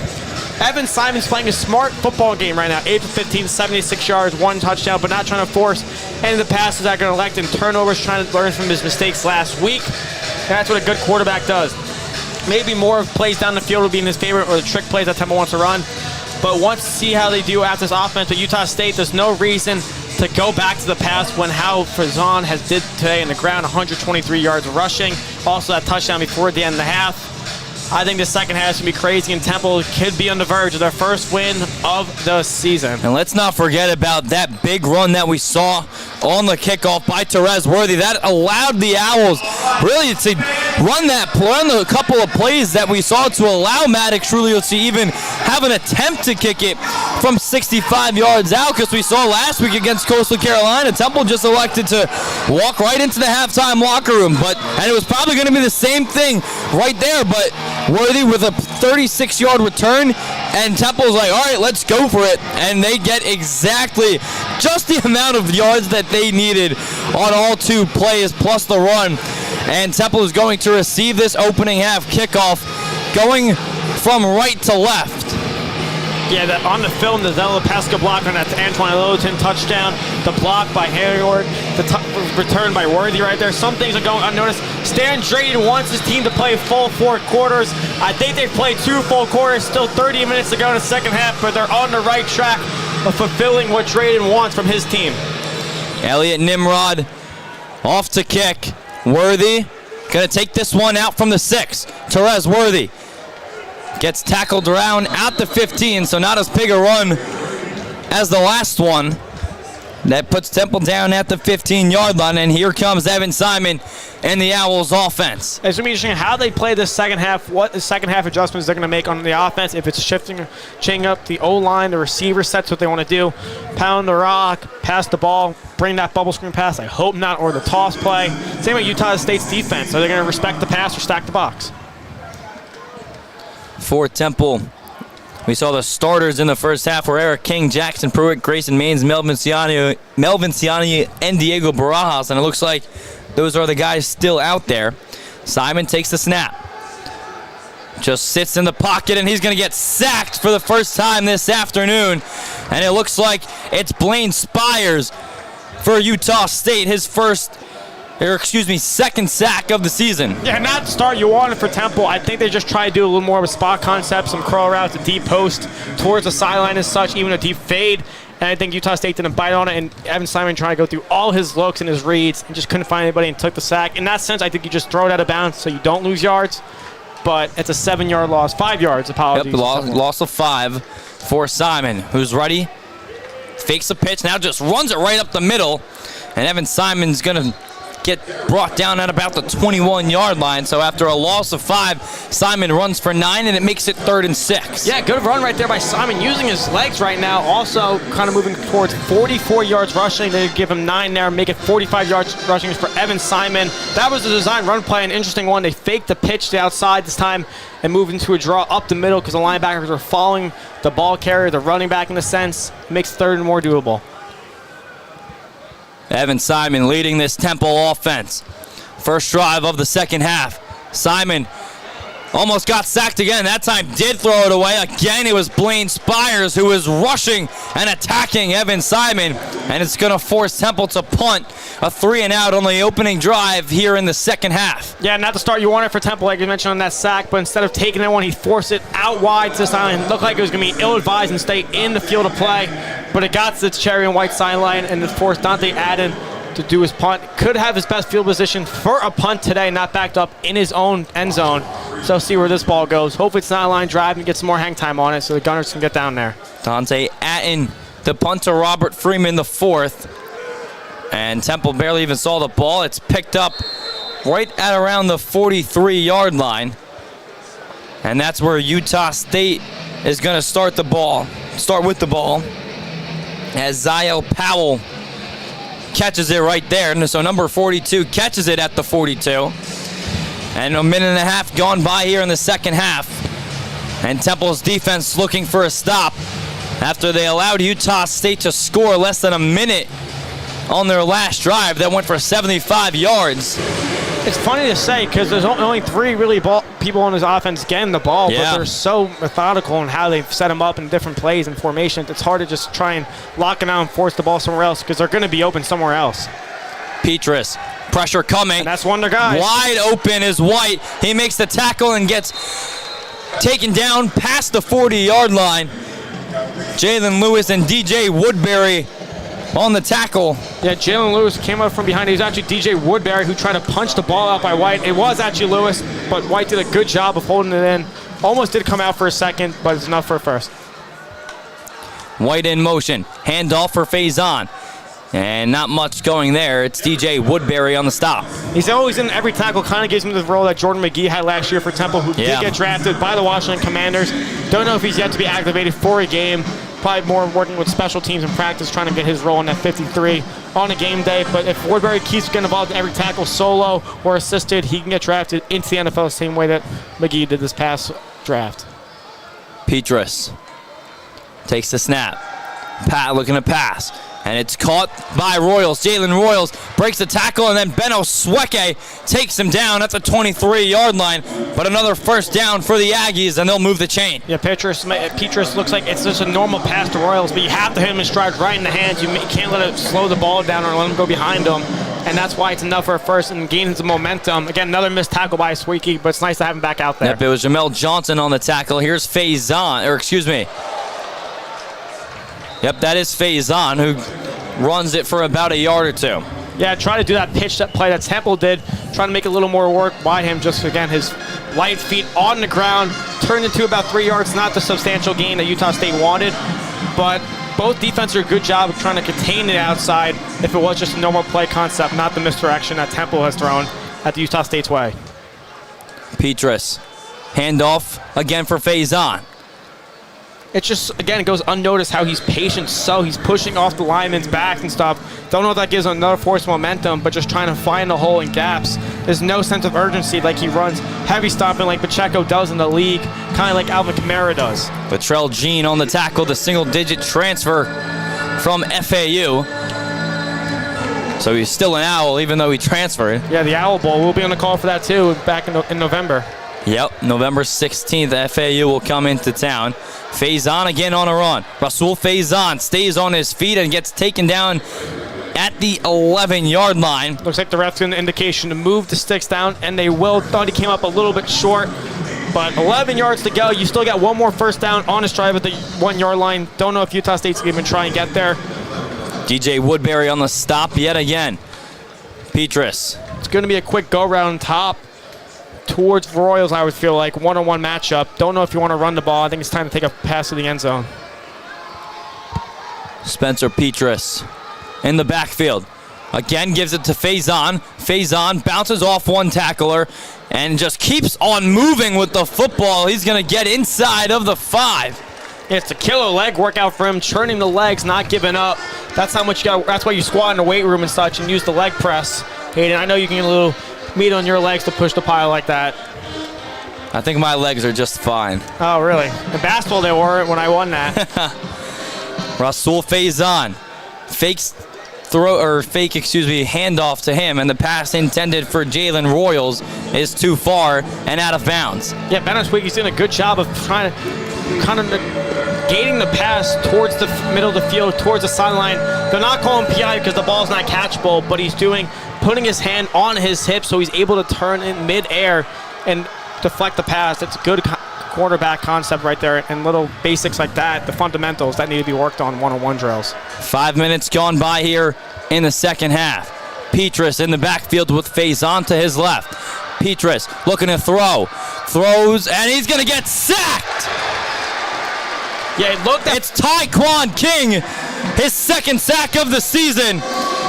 And the Aggies are going to have to settle for a field goal. Yeah, much needed sack right there by the Owls defense. Looked like Faison was going to be open in the flat going towards the pylon, but Petrus kind of hesitated right there, didn't want to force the pass, and King comes in and trying to opt for 3 for Utah State to keep it a 1-score game. This is going to be a 29-yard attempt for Elliot Nimrod, who's 3 for 6 on field goals this season. And the kick is up and through. No good. No good. I think it was wide right. I only know that because the kids are going to run for it in the stands. It went past the netting. Some kid's going to be happy going home with that ball. But yeah, it looked good from our angle. A much needed stack by King and gives Temple the ball. Yep, Elliot Nimrod chipped it to the right, so Temple catches a break, a 29-yard field goal. That is no good from Elliot Nimrod. That was his closest field goal attempt of the season, and it's no good. So Temple will take over the football inside of their own 20 when we come back here on WHIP.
Welcome back into Lincoln Financial Field on WHIP. Following a missed field goal from Elliot Nimrod, his shortest attempt of the season from 29 yards is no good. Temple catches a huge break, and they're going to take over the football at their own 20-yard line. Evan Simon in the offense following a drive where they were able to hit the longest field goal in Temple history from Maddox Trulio at 64 yards. Trying to now take the lead here in the second half. I guess there are no chip shots in the NCAA unless you're automatics. Simon hands it off after a fake jet sweep. Another good play call. This motion says kind of making Utah State linebackers follow that guy, and that's opening up the gap. Good. I'm more invested in this Temple. I think they have a lot more faith in Evan Simon than they did in Forrest Brock. We talked about in the Band and Lamb podcast. Special episode could be coming out tonight at following the game. So Baron I'm not annoyed driving home, then we can do it. As long as we make it back to the studio. Yes. Our lovely producer, Nick Parr, better be up for it. Here's Simon, rolls to his left after a fake handoff, and now he's just got nowhere to go. Runs. Interesting if that was a read option by Simon, because right down the field was Halloween looking to follow a block, wasn't even looking at the ball or turned. Definitely something to be talked about in film, like Drayton likes to say. He has to look at it, and Monday's press conference gives us more of a takeaway what he saw from his team, but don't know if that was a broken play or not. 3rd down and 2. Big play here from Danny Langsdorff and his offense. Trying to not go 3 and out for the second consecutive time here in the second half. Simon. Long hold. Here's the snap. Throws it to the middle of the field, and it's incomplete. Right through the hands of Ashton Allen, the USC track transfer. His first year of playing college football, he just couldn't come up with it. Yeah, it's perfect. It's a first down. He might not have gained any more yards where he was 2 yards past the sticks, but it was a heater by Simon. I don't think he needed to force it in there or that high as he did. I think it could have just been a little bit of a love tap over the middle or a touch pass, but another 3 and out by Temple. Utah State's giving the Owls this game. Dante Atten back for his 6th punt of the afternoon. His longest has gone for 46. This one is another line drive one, and it takes a very nice Temple bounce, and Temple touches it right at their own 37-yard line. So that's where Spencer Petras and his offense will take over. Don't know if these punts are just designed to bounce off the ground like that, like a line drive, because you can't bank on it. The punt is so low. A good team's just going to jump up and block it. Utah State's been there every time. Don't know if Dante Adams been in his head and afraid of getting blocked or even hit and injuring himself, but the special teams unit, besides that kick return by Worthy prior to the end of the first half, has done nothing great today. It's something really to consider about giving the good field position, short field to work with. Utah State has tallied 345 yards of offense. 174 of those through the air, 171 through the ground. Here's another run play, and a great stop there from Temple. It's Cameron Stewart on the tackle for loss, a huge loss as Herschel had nowhere to go. Yeah, Cameron Stewart read that like a book and is rewarded for such, and resulting in a 4-yard loss. Talk about the passing yards through the air, but now the run game kind of getting a little shaky without Ferjan in the play. Petras, quick snap, throws to his left, and the pass is caught by Will Mooney, the first time we've heard his name this afternoon, and his 2nd catch of the season. And they're already back to a quick 3rd down. Temple's really put his teams back in the zone coverage and such and leaving their mans on island. I think it's time to throw the pressure and roll the dice, a blitz through the middle, throw 7 out there, and trust your secondary. Gain of 5, 3rd and 9. Big play for the Temple defense. Petras looking to his right, throws to his right, and the catch is made right in front of the 50 by Kyrese White. That's a great play right there. Petras had all the time in the world. I'm still confused why Temple's not sending anybody to get to him and make him forced to throw a turnover or frustrated. When you have time in the pocket, a play is going to result in that, and White's enough for a 1st down. Good backpedaling and known of the field to get to the sticks. 5th catch of the afternoon by Kyrese White. He's got over 45 yards. Petras to Faison. Faison, not much place to run as Temple's line swarms on top of him. A gain of about a yard, if that. Yeah, don't know if they're going to run the ball here and now. I think they're going to keep going towards the side of the deep out right there. The middle of the field has not been Utah State's plan today. It's been getting towards the sticks and to theirs or even Temple's sideline, but also running the ball. Something to monitor, even if it's going to be a seam beater, but Temple's not setting the blitz enough to warrant that. 6 minutes left to play here in the 3rd quarter. Petras throws that one intended for White, but it's out of bounds and incomplete, and that brings up 3rd and 8. If you're just joining us here on WHIP, Temple fell behind 14-0 in the 2nd quarter. They came back-to-back drives, scored touchdowns to tie the game. Then with 70 seconds left, Utah State tracked down the field, ended up scoring a touchdown, and then Maddox Trulio hit the longest field goal in Temple history at 64 yards to send us into halftime. 21-17 here at Lincoln Financial Field as Temple's defense gets a stop on third down, and that'll bring up a 4th and 4 from the Temple 44. And it looks like the Utah State kicking team is going to come out to punt. Don't know why the clock stopped. I think Javier Morton's helmet got knocked off being in the middle of the pile, and that's why he has to come off the field for one play if your helmet gets knocked off. The clock's running now. Think they were deciding to go forward on 4th and short, and that's why they handed off the ball at the middle, but fake punt! And there's a flag on the field, though. After the fake punt, it was Ryan Marks out there, and it's a false start on the offense. So right when we saw a fake punt, well, Nate Drilling, it was Otto Tia who jumped the gun a little early. Yeah, Nate Drilling said this was his Super Bowl, and the Super Bowl in a game like that, you might have to throw a fake punt, but like you mentioned, a false start by Tia right there. Not what you want to see if you're the head coach, and now they're probably forced to punt. Yep. Temple's expecting a fake. Temple is ready for it. They've got 10 guys all lined up right in front. Dante Wright, the lone man, back to receive, standing at his own 5. Marks, this time just kicks it straight away. Wright, fair catches it at the 5. So number 5 catches it at the 5-yard line for Temple, and that'll set up yet another drive for Evan Simon and the offense when we come back here. Temple down by 4 on WHIP.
Temple's offense has been solid on the ground compared to what we've seen in the past. The team coming into the afternoon through the air, through the ground, they've been averaging just 77.7 yards per game. They've got 127 yards on the ground today, and they're led by Evan Simon, who has 41 of those 127 rushing yards. Yeah, on a short week, too, it's good to figure out the run game now heading back to practice. How do you keep that going? And still with 15 minutes to go in this game, 20 minutes, apologies. I don't know why I thought it was 10-minute quarters. I'm not playing in my Madden simulation. But still good to figure out the run game going back into conference play. Simon, play action, and that ball is intended for Allen, but it looks like it was just short for the receiver. Yeah, just a bad pass right there. It's a good comeback route. Just a bad pass by Simon. Had the time in the pocket. Yeah, you saw in the replay. Yep, good pressure. Good pressure by John Ross May, who got all up in the face. The second-team All-American in Division II last year, transferred over from Lenore Ryan. And he is a key factor this season for Nate Dryling's defense. Simon under center. Here's a jet sweep. It's intended for John Adams, the jet sweep, and he only picks up about 3. Yeah, first time we're calling his name. It's really the first time I've seen him on the field today. Really interesting why he's not been out there on more of the third and long plays to stretch the field. And same with Dante Wright. Looks like he's trotting out there right now with a little bit of a hobble. Something to monitor going forward on that short week. And again, don't know why John Adams is coming off on 3rd and 7. He's the kind of the guy that can get behind the defense in this sense of scenario when you need him. So here we go. Big play here for Temple on 3rd and 7 from their own 9. Simon with Littleton to his left. Takes the snap, looking to throw. Simon takes a shot downfield for White, and he makes the catch, going past the 50-yard line and trying to run all the way into the end zone. Dante Wright breaks a tackle, and he is into the end zone. A 91-yard touchdown for Temple, and they have their first lead of the season. Well, there is a flag all the way back on the other side, though. It's coming back. It's behind the line of scrimmage. No, it looks like it's roughing the passer. The defense. It's roughing the passer on Utah State. And Dante Wright's the kind of guy to get behind the defense. Not a lot of usage for him today, but when his name was called, the play was designed for him. He answers and gives Temple their first lead of the game. 91 yards, seam beater up the middle. The safeties go outside to follow the wideouts, and in the slot, Dante Wright takes advantage of that. The quick free from him is enough for that score. The first lead of the season, Liam, for the Owls. The longest career catch by Dante Wright goes for 91 yards on 3rd down. Oh boy, what a play. Yeah, Lily, what a play. I was trying to throw shade at Stan Drayton, the coaching staff, for taking John Adams out. And they probably listen to me and say, watch this. And Dante Wright does exactly what he's supposed to do there. Get behind the D and is rewarded with 6. Maddox Trulio out there for the point attempt after. As Utah State going to switch up some defenders, and now it's a delay of game for Temple. I don't think automatics is going to affect them too much. But I don't think it should, considering this is a PAT. Trulio hit from 64 earlier, so this one just going to get backed up 5 yards. 91 yards. Wow, Hayden, 91-yard touchdown, 64-yard field goal. Crazy. This is the offense production that Evan Simon can bring for you. Even on a 3rd down play, Temple needed 7 yards, and they got way more than that. As Trulio with Addison ready to hold, gets it down, and Trulio's PAT is good. Temple with their first lead of the season. They're up 24-21 with 4 minutes left to play here in the 3rd quarter.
Temple with their first lead of the season after coming back down from 14-0 against Utah State. And Temple, they're going to kick from the 50 after taking the lead by 3. You know what? 50-yard line, you have to have faith in your defense. Hey, why not a pooch kick? Why maybe not an onside kick? Onside kick. Want to onside it? Yeah, why not? You have the momentum, and you get the ball, then you could shoot that clock and possibly go up by 2 scores. Just a little bit of a suggestion. Trulio? Nope. Just sends it into the stands. I think it knocked down a camera. What's the point of that, going through the 50 and just booting it into the stands? Why not just squib it in the air to pin them within the 10? Because if it stays past before the 5, then they have to pick it up and go for it. Yeah, not sure. Definitely. There's a flag down on the field as well. We'll see what that's about. It's on Temple. Sometimes hard to hear the officials when the band is playing so loud. I thought I was loud, Liam. That band is blaring. Yeah, it's the first Even time. from the other side. Yeah, it's loud in here because all the echoes that we feel. Like I had Max Dittenberg, former alumni and commentator for what we do here at WHIP Radio, say, you guys in the booth, it sounds like it because it picks up all the surround sound and such. We're not in one all the way towards the end on the other side of the box. So Utah State will start at the 30-yard line, trailing by 3. Utah State team that has lost back-to-back weeks following a Week 1 win against an FCS program in Robert Morris. They lost to USC and Utah, both ranked within the top 15 in the country. Petrus rolls out to his left, late throw, and the catch is incomplete. It was intended for the tight end, Josh Sturzer. You don't know why Petrus forced that because Jalen Lewis Benesweekie, my apologies, could have jumped the route and picked it off. I think Petrus is starting to get a little frazzled in the pocket and trying to force passes that he's not elected to do, play hero ball a little bit. I think they go back to their bread and butter and running the ball and run pass option plays. Petrus, here is an RPO that goes to Faison. Rasul Faison, a spin move past the 40-yard line. Good enough for a first down. He's frustrated at himself, though, because if he stayed on his feet, he would have had a lot more as he spikes the football into the ground. Hey, it's just a first down right there. That's all you have to do. You follow the blocks. You don't have to worry about it. Obviously, you want the home run play, but 11 yards for a first is good. Petrus to Faison again. Faison gets tackled by DJ Woodbury. Yeah, don't know why they elected to go away from the run, literally run away from the run when it's been in their favor the entire game. 173, averaging 176 on the season, nearing their average. Probably just got it after that run for 2 yards. Petrus looking to throw this time, and he gets sacked, and the ball comes out. Picked up, though, by Utah State, and they're going to somehow get positive yards out of that one. Don't know. Was he down? I saw the refs throw that little chip on the field to say possibly a fumble, or if he was down. Looking back at the replay right here, but no, it is positive yardage. Unreal. Temple cannot catch a break. It was the right guard, Aloli Melai from American Samoa, who picked up the football and just ended up taking it. And now it's 3rd and 2 from their own 49. Yeah, it's a trips concept. It's a trips formation. On the bottom of the field on Utah State's sidelines, they're going to probably run a quick bubble screen or run in the middle, the run pass option. Petrus to Faison. Faison breaks out to the left side. He's got one man to beat. It's Keaton. There is a flag where the snap first originated from. Yeah, it looks like it looks like it's going to be holding on the offense, so that will neglect the first down run from Faison, and it'll send Utah State back 10 yards, and that'll make it 3rd and 12. Yeah, Trey Thomas was the guy down on the field in the middle of that. Don't know if he was the one that forced the holding call. Looking back on the replay right there. Cole Motes, the left tackle out of Arizona, gets called for the flag. Yeah, I'm looking back at the replay. He's not turned at all. He's just following. Don't know if he got a tug of the jersey on the hold call to get it, but Temple's swiping their head saying, phew, for getting away with that one. Don't know if that was warranting for a flag, but now faces a 3rd and long. Interesting what they run here. My player circle right now is Royals, trying to get him open, scheme him in the middle of the field. It could be a drag route and use his run after catch ability to get the first. 2 minutes and some change left to play in the 3rd quarter. Petrus on 3rd and 9, looking to throw to the far side, or excuse me, the near side, and it's incomplete, thrown out of bounds, and it was Jamel Johnson in coverage for the Owls, and it'll bring up 4th down for the Aggies. Yeah, good job again by Johnson, staying hip to hip with him, forcing the ball out of bounds. Doesn't want to put it in the line of play. Wanted to do a back shoulder towards Kobe Bowman, who dropped that slant earlier in the game. It's good defense by Johnson to force a punt. So now Stephen Katsanli is back to kick. Dante Wright is to receive. Saw a fake last time, but it ended up just getting a flag thrown on it. Dante Wright with a fair catch inside of the 20. So there was 3 Aggies right around him, and Wright had no other option but to just wave the fair catch signal inside of his own 20-yard line with under 2 minutes left to play here in the 3rd quarter. Yeah, 2 minutes now. Now you play the game of chew the clock. You trust the run. You're opening it a lot now, 130 today. First down, halfback dive. Don't want to do that pitch play because that's how you've lost yardage. You want to get positive 4 or 5 yards. Then you try and make the RPO if you want. Maybe a play action, get the first. But you want to hold that ball going into the 4th quarter for Temple and chew as much time as you can. Think about it. Evan Simons only has 9 completions for 167 yards and 2 touchdowns. 9 of 19, too. A 47 completion percentage, but he still has Temple in front. Yeah, but he made that play to Dante Wright and hit him perfectly in the breadbasket. And, I was going to say that was the pitch pass. It was a pitch pass, but Simon decided to not pitch it to Therese Worthy. Something definitely to monitor. If the playbook from Langsdorff in Drain is going to have Evan Simon making more design runs, because that's the second time we saw that. The fake option to the outside and let him keep himself up the middle. It's a good job to keep that in the middle of the field to keep that clock going. They've liked that pitch play a lot, especially when Littleton was the one out there doing it. It's Therese Worthy in the backfield, Simon right under center. And now Dante Wright, or excuse me, that's James Alapesca in motion for Temple. 2 receivers on the right side. This is a run for Worthy. Worthy cuts to the right side. He's going to pick up a lot here. Therese Worthy spinning down at the 44 for Temple. A pickup of 22 for Therese Worthy, the longest run of his career. You had that long kickoff return before the end of the first half. That made Trio make that field goal. Now using him in the backfield, maybe a new gadget weapon for Stan Drayden and his Owls. He's just so quick. You blink and you miss him. Yeah, definitely. Have to keep your eye locked in on him.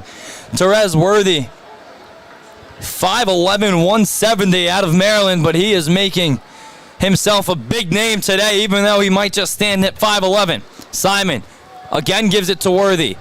This time he's got nowhere to go. Yeah, I don't mind that play right there. I don't think that was a run pass. I think it was just a delayed draw to Worthy, but I don't think that's his game, is up the middle. I think he's more allowed for the outside because his breakaway speed, and I think Temple's just going to opt us to take this to the end of the 3rd quarter. Temple could just elect to not run a play here with the clock winding down under 10 seconds, and it looks like they are just going to take us into the 3rd quarter here at Lincoln Financial Field. It's Temple 24, Utah State 21.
Fourth quarter about to get underway here at Lincoln Financial Field. Temple looking for its first win of the season, 0-3 to start the year.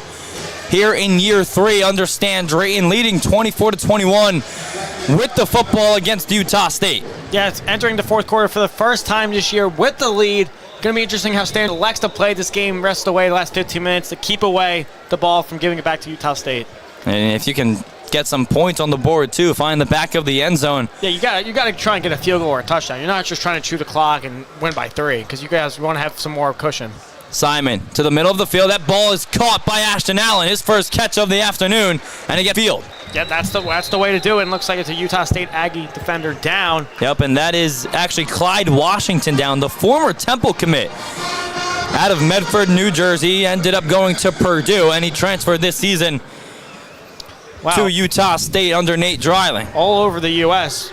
Indiana, Utah State, grew up in Jersey. Yeah. Really up north, the east, not really Pacific West, but out west more. So definitely an interesting career for him.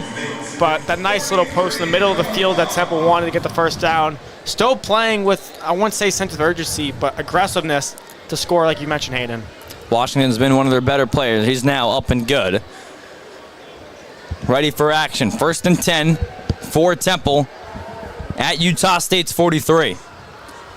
Worthy in motion in the backfield. Simon looks to him, and now he's going to drop it off for Antonio Jones. Antonio Jones already has a touchdown today. He's just moving from right to left, and not a good decision there by the receiver. It's a good play call by Jones right there, but I don't think he was following his blocks. I think the linemen were doing their best, even the receivers, to not warrant a block in the back, to move back 15 yards. And that's where Jones doing it. Yeah, it's exactly what it was right there on that pass. Temple's one of the linemen, don't know if it was a guard or a tackle. Siani could have been trying not to block the D lineman from rolling up that play in the back. So just doing his best. Jaden Francois on the tackle for Utah State, his 3rd of the afternoon.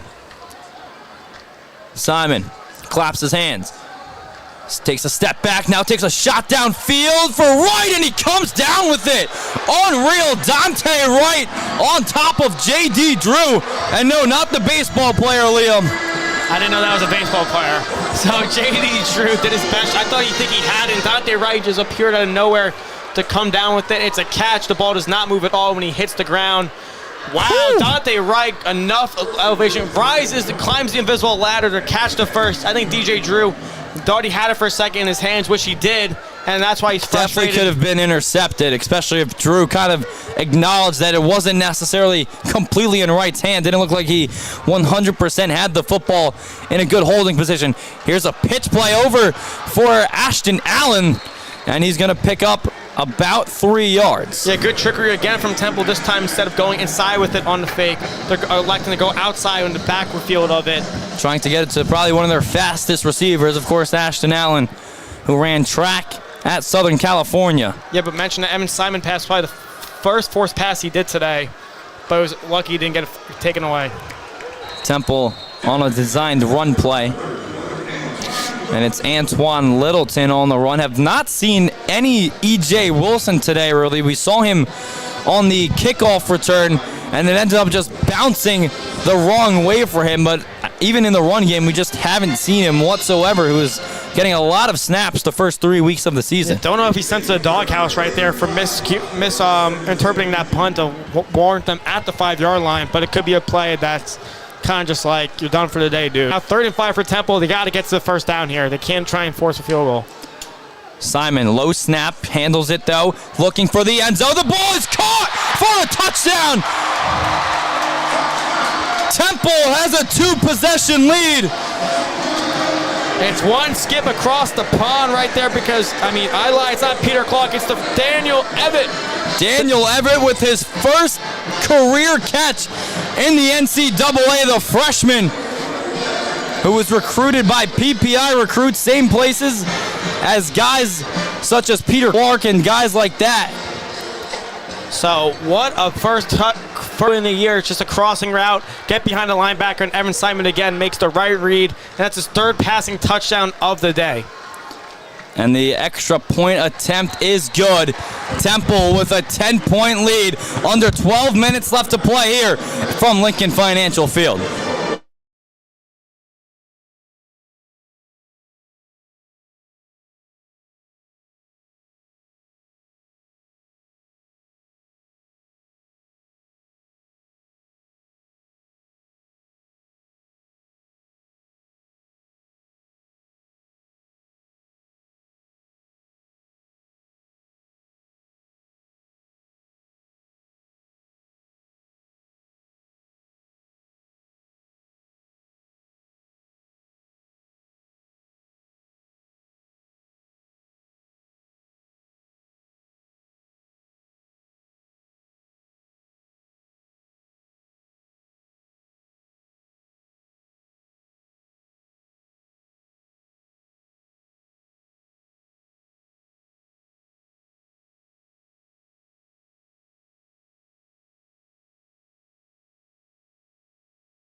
college football is good for 6.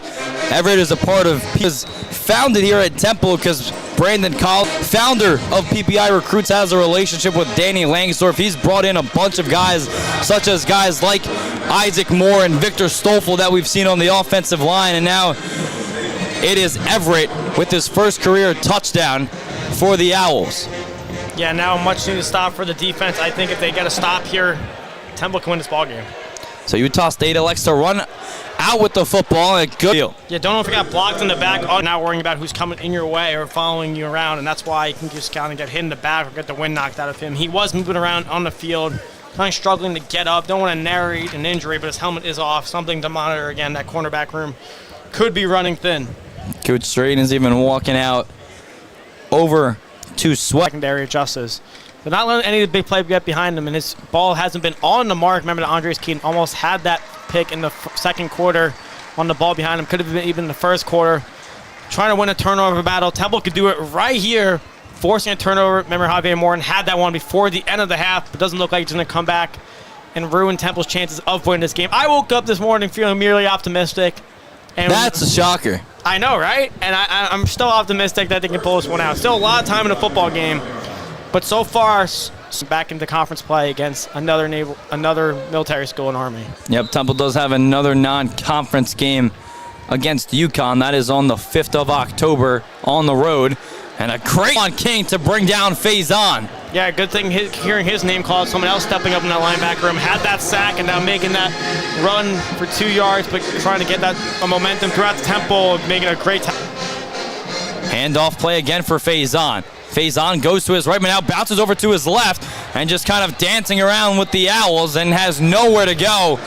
And it's going to be Cameron Stewart on the tackle, the Rutgers transfer. It not really look like they're missing Eric Stewart too much. Same last name, different first name. Cameron Stewart trying to make. I don't know why a run play was even called right there. Don't know if Faison's a little banged up now because he did get tackled kind of late to the side around the neck. So something to monitor. Just throws it to the far side. Not a lot of room to gain there. And Temple by the defense. Simple as that. Now you got to force Utah State to punt. There's no way you're even entertaining going for it. How well Temple's offense produced so far in the second half. Don't give him a short field to work. Now you're going to trust him again. Now Temple's going to continue to play, keep away, run that ball. Try not to make the smart passes by Evan Simon, what he's been doing most of the game to run away with this. Possibly another score puts this game out of reach, no matter field goal or a touchdown.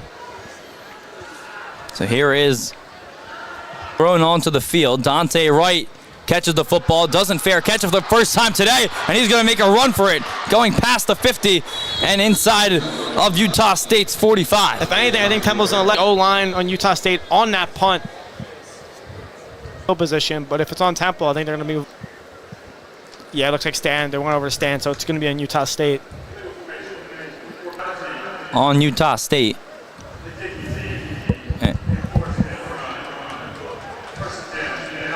The 1 yard line, and that is going to send us to a break here. Temple up by 10 with the football late in the fourth quarter.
IP at Lincoln Financial Field. Hayden Vandella alongside Liam Gianelli.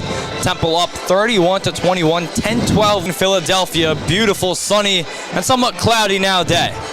Yeah, you know, the weather's starting to go down. I still want it to be like 55 degrees, 60 I'm degrees. loving this weather. I'm course. loving it.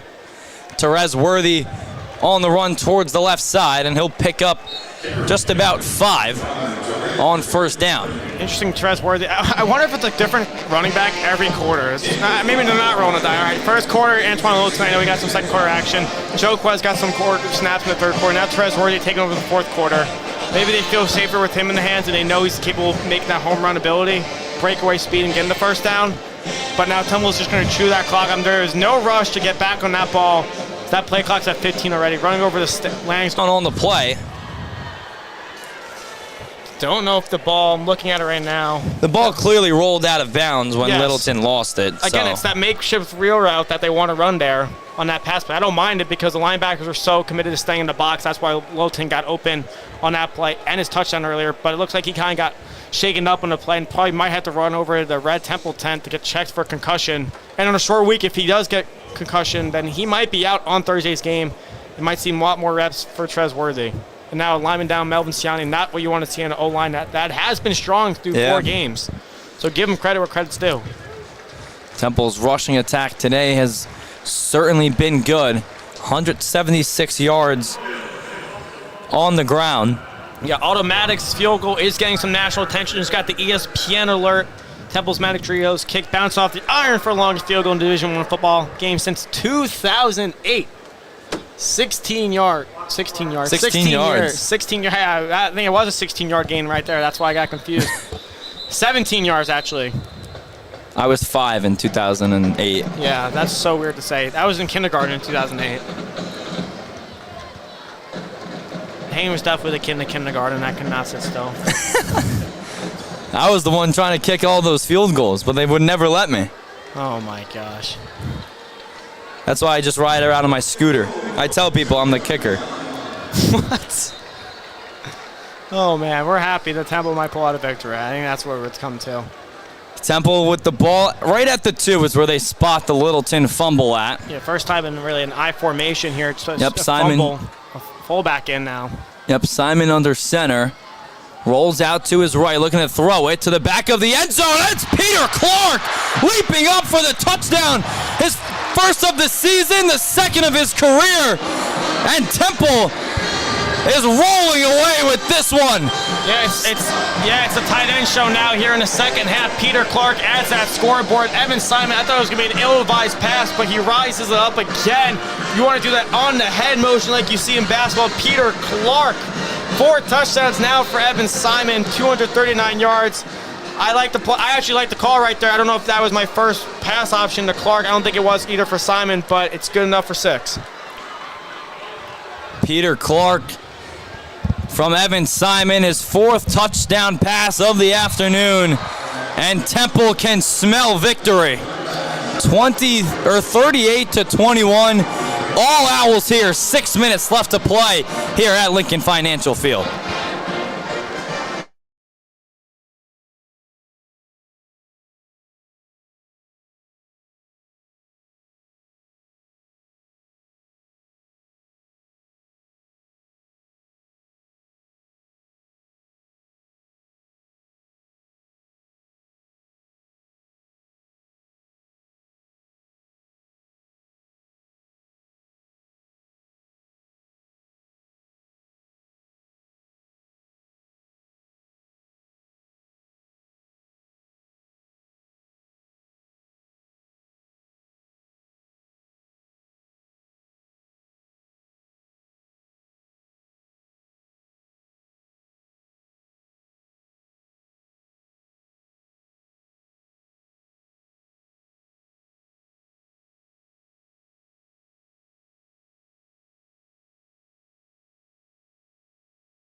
Financial Field on WH. Liam's high school team was just on the video board as Temple is going to kick off. Maddox Trulio himself one heck of an afternoon, especially in that first half. I don't know where they are seated, but that was just my high school football team. So I'm one of the assistant coaches on the Vox Cougars. Tough loss there today. Got to get back at it next week. Trulio's kickoff goes to the end zone, and it will be a touchback, so Utah State will take over down by 17, 6 minutes and 2 seconds left to play. For Spencer Petras and the offense, who will start at the 25-yard line. We've already seen them put together a quick 75-yard touchdown drive. That was the end of the first half. And they're going to need to try and get anything going in this football. Their defense going to throw back into some prevent. I mean, safeties and corners are not let the big plays happen. Petras to the left side, and that ball the near side for Jalen Royals. Royals has really been the main target. Feels like Utah State has only really used 3 guys on offense. It's been Jalen Royals, Kyrese White catching the football, and Rasul Faison has been the main runner. Yeah, Jalen Royals is definitely the more completed guy, knows a lot more skill set in there, and knows how to run a better route tree than I think Kyrese White, because he's been more using the out routes towards the sidelines, but Royals is more in the middle of the field. You have to really see him at a go route, but even the Temple corners have done a good job of shutting him down if he wants to go down the field. Petras to the middle of the field. There's the first reception of the afternoon for Jack Hystera. And here's a deep ball. This one is over for Royals. Royals can't make the catch, but it's a flag throw, and it's going to be passing interference on Jamel Johnson. Well, there's the go route I was just talking about, Johnson, and it's not a spot foul in college. It's just 15 yards from where the ball is, which is good for Temple. But even a touchdown right here by Utah State, they're going to need the ball back. They do a 3 timeouts, so it is mathematically possible. But still, that really would they would feel a lot better if they held Temple to a field goal right there instead of adding 6 on the board, 7. So Utah State will take the football past the 50. It's not a spot foul, as Liam mentioned. If it was, would have given Utah State at least 15 plus more yards based on where the passing interference occurred. Here's the snap. Petras to the... Yeah, even with that go route towards Royals, and that's why the passer... Petras, quick moving offense, looking downfield to the end zone, and it's down. Jack Hystera down. Jack Hystera, his second in the last 2 games, and it cuts the Temple lead to 11 with under 5 minutes left to play. Yeah, we just saw it now. Yep. 4:51, they scored enough time to get the ball back. Probably you're going to start using timeouts. You got to onside kick it, but they haven't really been able to stop Temple's offense in the second half. So now it's going to be really interesting if you really can now run the ball and now play hard-nosed football to possibly get the ball. And looks like they're going for 2 here. They are going to go for 2, down by 11. I hate this call. Interesting decision here by Nate Dreiling to make the call. There's a flag thrown. Petras' throw is caught in the back of the end zone by Kyrese White. I don't think it's going to matter. So we'll see what the call is. It looks like everyone is staying put on the field, so it looks like this one's going to come back at least for the moment. But another Utah State 75-yard touchdown drive that took under a minute 15. We saw the one at the end of the first half take 6 plays. This last one, 4 plays for 75 yards, and it just took 1 minute and 11 seconds off the clock. And there's no flag on the play, so the 2-point conversion is good for Kyrese White. Still a 2-possession game. Temple up 38-29. An interesting decision there to go for 2 at this moment of the game, but it works out for the Aggies. I hope I didn't jinx this game by saying it was over, because it's definitely not over now. Who would have thought another quick drive put together by the Aggies? I mean, look at that second half field goal attempt. No good. It was a chip shot that was blown right. Punt.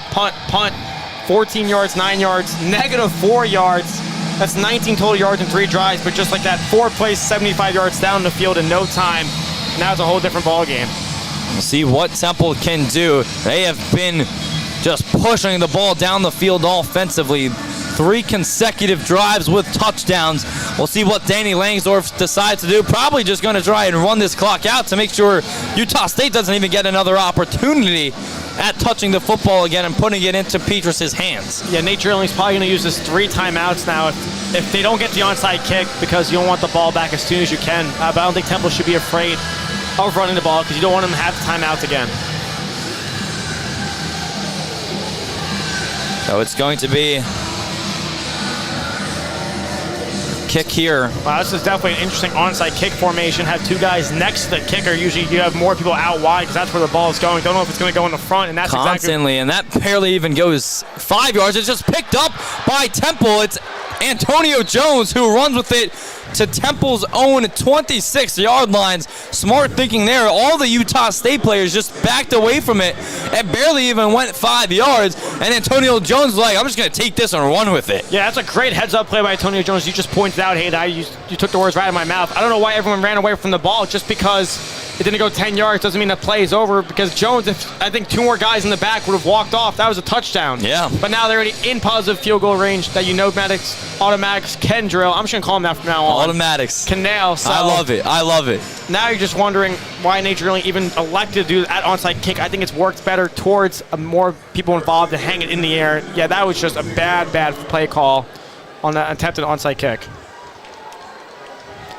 So Simon in the backfield. Looks like Joquez Smith is to his right. And this is Joquez Smith on the carry. Smith pounces off one guy and is taken down after a gain of about 1. No timeout right here by Nate Drilling. Maybe feels comfortable enough to trust his defense to force a field goal and use those 3 timeouts. They're still down by 2 possessions, so you're going to need to try and get something back with the football. Second line, it was only a 1-yard gain. Maybe if it was 4-5 and you're like, all right, they might just get the first and wrap it up. Yeah. Because they're chewing the play, they're chewing the clock. I don't know. I think a timeout should have been called there. I mean, Temple's going to chew it down every play here. They're doing it last drive, and they'll do it again here. 4:06 left to play. Another handoff for Smith. Joquez Smith will pick up about 4 on second down. Now a timeout is called. That's interesting. Which again, have the guy come take the ball from Evan Simon over the middle, kind of the flip. We've seen them like pass. that pitch play a lot too. That's been going to Littleton. You cannot go towards the sideline here because that stops the clock. If they force you out, you have to stay in the middle of the field here if you're the coach. You cannot try that flip play. You can Under try that 4 minutes. You can try that fake pitch play when Evan Simon goes up the middle and keeps it. But a first down pretty much wraps up the game. Under 4 minutes left to play. Temple just trying to milk this one out in what would be their first win of the season. Up 38-29 after they were trailing 14-0 in the first half, and even into the halftime locker room down by 4. I think Temple has to run it here because if you throw a pass that's incomplete, the clock stops. So no go to the sideline, no passing it. Just run it up the middle. Make them waste another timeout or possibly get the first. Make sure those linemen are pushing that pile, or even the running backs, receivers come over at the end. See what they do. Halloween is out there. Simon takes the snap, gives it to Littleton. It's Wright. It's another touchdown. Therese Worthy. All right, his first touchdown of the season. And just like that should wrap things up. Yeah, I was going to say, Therese, just slide down and chew the rest of the clock, but no reason to panic now. Walk away with 6. Still make sure your defense plays prevent if they can score quick. Shoot more time off the clock. Therese Worthy proving why he's worth it. And it puts Temple back in front, or still in front. Up out of here. They might miss their flights too. Still want to do the Band and Lamb podcast tonight? Yeah. All right. Well, text Nick Parr, our lovely producer and assistant sports director, to let him know he has to do it. He might not be too happy, but I'll pick him up on the way if I drop off you, Jordan. So I'll let him know that. So he can pick which one he wants to do. But Temple the score sheet yet, so if it does, that play was at least from, I believe, the 25. So should put him at 200 rushing yards. Temple just waiting for the confirmation of the touchdown. That appears to be good. Yeah, I don't know what they're looking at. They're looking at it for a while now. A lot of pros today. We talked about it last week. Evan Simon stepping into quarterback. That offense elevates to a whole different game. Yep, they've looked a lot different. This would, if this touchdown stands, which I don't see any reason why it wouldn't, it would be the 4th consecutive drive for Temple with a touchdown. Not sure if we ever saw that in these last couple of years, even with E.J. Warner slinging the football. I don't know if he ever did that consistently. I think in those shootout games against ECU, USF, yeah, where it was just 45-50, it was barn burners. Moving back to the outside, or should I give him right up the middle? Just run it right up the middle. I'm looking right now. It's ball. I don't think he came back out, Hayden. Well, that's just unfortunate. Yeah.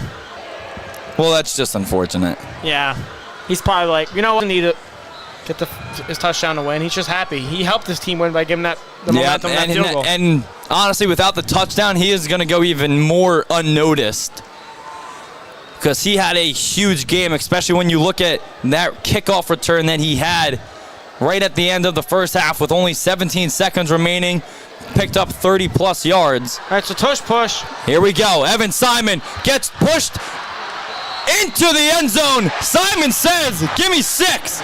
And Temple is up by 15. That's the cherry on top. Wow, Hayden, that was a great job with the Simon says the cherry on top. All those wordplay right there. I give you that A+ for Been going here for 4 years. I think I've got it down. Yes, you have. Brotherly shove. Hey, the Eagles can do it. So they'll probably see it tomorrow, but Temple has to do it a week when they're not here anyway. Not four pass touchdowns, but 5 total touchdowns for Evan Simon after that rushing one. So game ball should go right to him after this. 4 consecutive drives for Temple with a touchdown. Maddox Trulio, who's already set records here, just going to put one up the upright hold by Dante Atten. And the kick is up and good. 45-29, Temple leads with 3:22 left to play. Temple has looked good on all phases thus far, and I'm sure they're going to love to taste this W. Yeah, I don't know I know where it went right for Temple, and that's getting the run game going, because I think it takes a lot of stress off Evan Simon. But even then, he looks good in the run game himself using his legs. But where did it go wrong for Utah State? Was it really that automatic field goal at the end of the half that took the wind out of their sails? Did Temple take away most of the run? They're stacking the box and did a good job of closing off, a little more prevent too. Not extending down the field with Spencer Petras. I don't know. It's really interesting to look back on what went wrong. Temple did everything right, or Utah State just kind of fizzled out? I think Temple took what they were given, right? We're talking about how good this run game has been, and not to look at it from a negative perspective necessarily, but this is a Utah State coming into the game in their first three games of the season, have allowed 202 yards per game through the ground.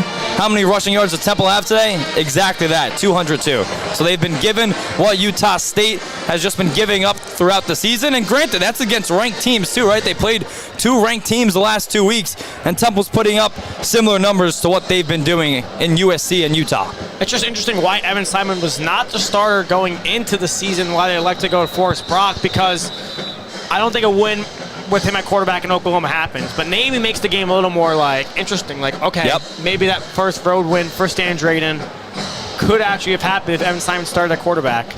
Slow start last week versus Coastal Carolina. I feel like if they played with this intensity in the first half, this would have been back at 500. And this is, it's a complete difference at quarterback. When you look at Forrest Brock, right, a JUCO transfer, played in the SMU blowout game last year, started in the second half, but really never had any big game experience. And when we look at Evan Simon, this is a guy that started in Big Ten games before. He started against Spencer Petras 2 years ago, had his best game, arguably, of his career, where he threw for over 300 yards. And you can maybe argue that he's topped that today, right, with 4 passing touchdowns, 1 rushing touchdown, 5 total touchdowns for Evan Simon. Yeah, he might not do everything so savvy like what you want to see from a college quarterback. He's not like a Johnny Manziel type where he's going to put his hands up, make you work in the pocket, but he's smart with it. He does not force turnovers, and I think that's really important. Pass for Jalen Royals is incomplete, and that'll bring up 3rd and 8, 3 minutes left to play. Temple up by 16, so it is still a 2-possession game.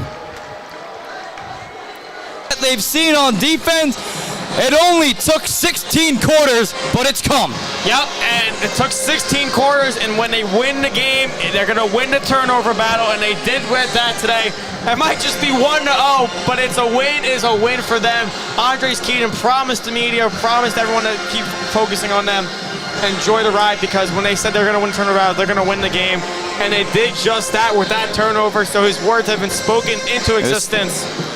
It was Tori Richardson, actually. I thought it was number 12. It was number 13 for Temple. Tori Richardson, a transfer from UTEP, with his first interception as an Owl. Now, the funny part is, I can't wait to go on Twitter and see all the accounts that Evan Simon's giving me hope for this team. Again, the schedule is, I don't think, still in their favor, because the road games, they just can't win. I don't know if Evan Simon's going to be that. That's, I think, it's a coaching thing. Army next week, a team that's going to run the ball down your throat. A tough defense, they're going to throw different lot of formations in Simon's way. At UConn, Tulsa, at ECU, Tulane, UTSA. Still, I don't know if this team's going to be close to going on an 8-game win streak to get 9 wins. Joquez Smith on a run for just over 5 yards, and that is going to take us to the 2-minute timeout. Temple up 16 with the football.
A career day for Evan Simon.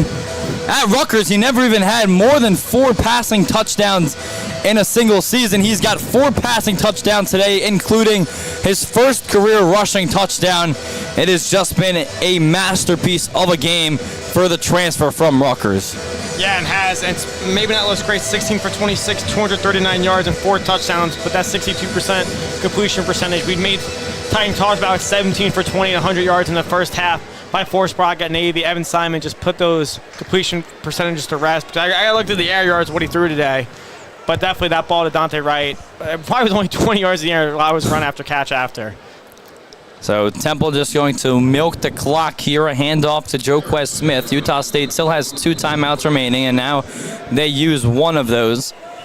So Nate Dryling calls timeout. 1:54 on the clock. Temple up by 16 points. If you're just joining us, a little bit of scoring summary. Temple went down 14-0 after Herschel Turner and Jalen Royals were found in the back of the end zone. But then Antonio Jones and Antoine Littleton had touchdowns to tie things up. Utah State marched down the field in under a minute with the first half coming to an end. That put Utah State back up by a touchdown.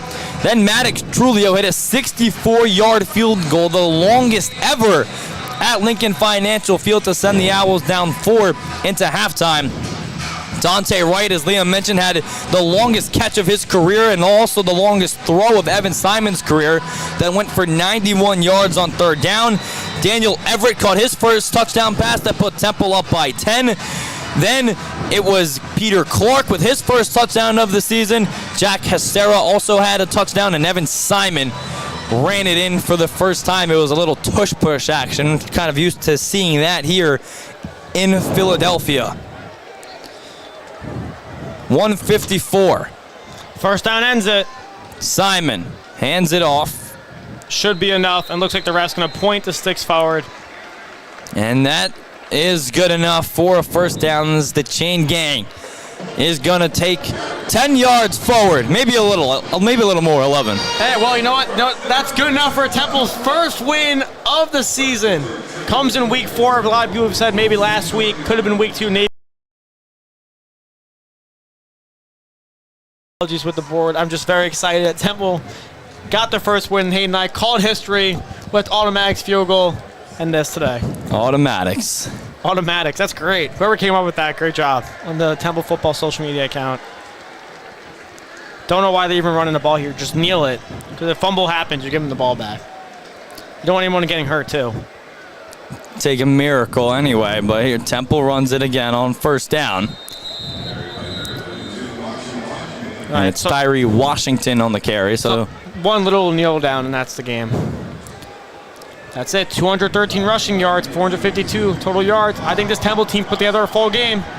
Maybe not in the beginning, the first quarter, just because they were trailing. But yeah, well, defense. The last 30 minutes. The offense was given nothing to move with. No. And that seems like an eternity ago. I can't believe that this was the same game where they were pinned inside of the 3-yard line for the first 3 drives that they started the game. Temple in victory formation for the first time in 2022. And Evan Simon leads the Owls to their first win of the season. They take down Utah State. Your final from Lincoln Financial Field, 45-29. Simon with a career day, 239 yards through the air, threw for 4 touchdowns and also his first rushing touchdown of his career. Yeah, he just did it perfectly. I wouldn't want to use the word game manager in his role today because maybe he was a little more glorified game manager, trying to just adjust everything. Like you said, they didn't have a lot of field to work with in the first quarter. But when they had the short field to work with and moved down the ball, the playbooks now I think completely open for Evan Simon, which means the sky's the limit for this offense. Even the defense gives their credit, only allowing 8 points in the second half. I came in garbage time as well. I don't want to give him too much stuff for that.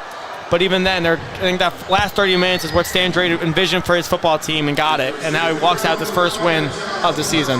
Simon gets his revenge against Spencer Petras back from 2022. That was a conference game, so a little bit more stakes back then when Rutgers was having Simon under center and Petras was starting the game for Iowa.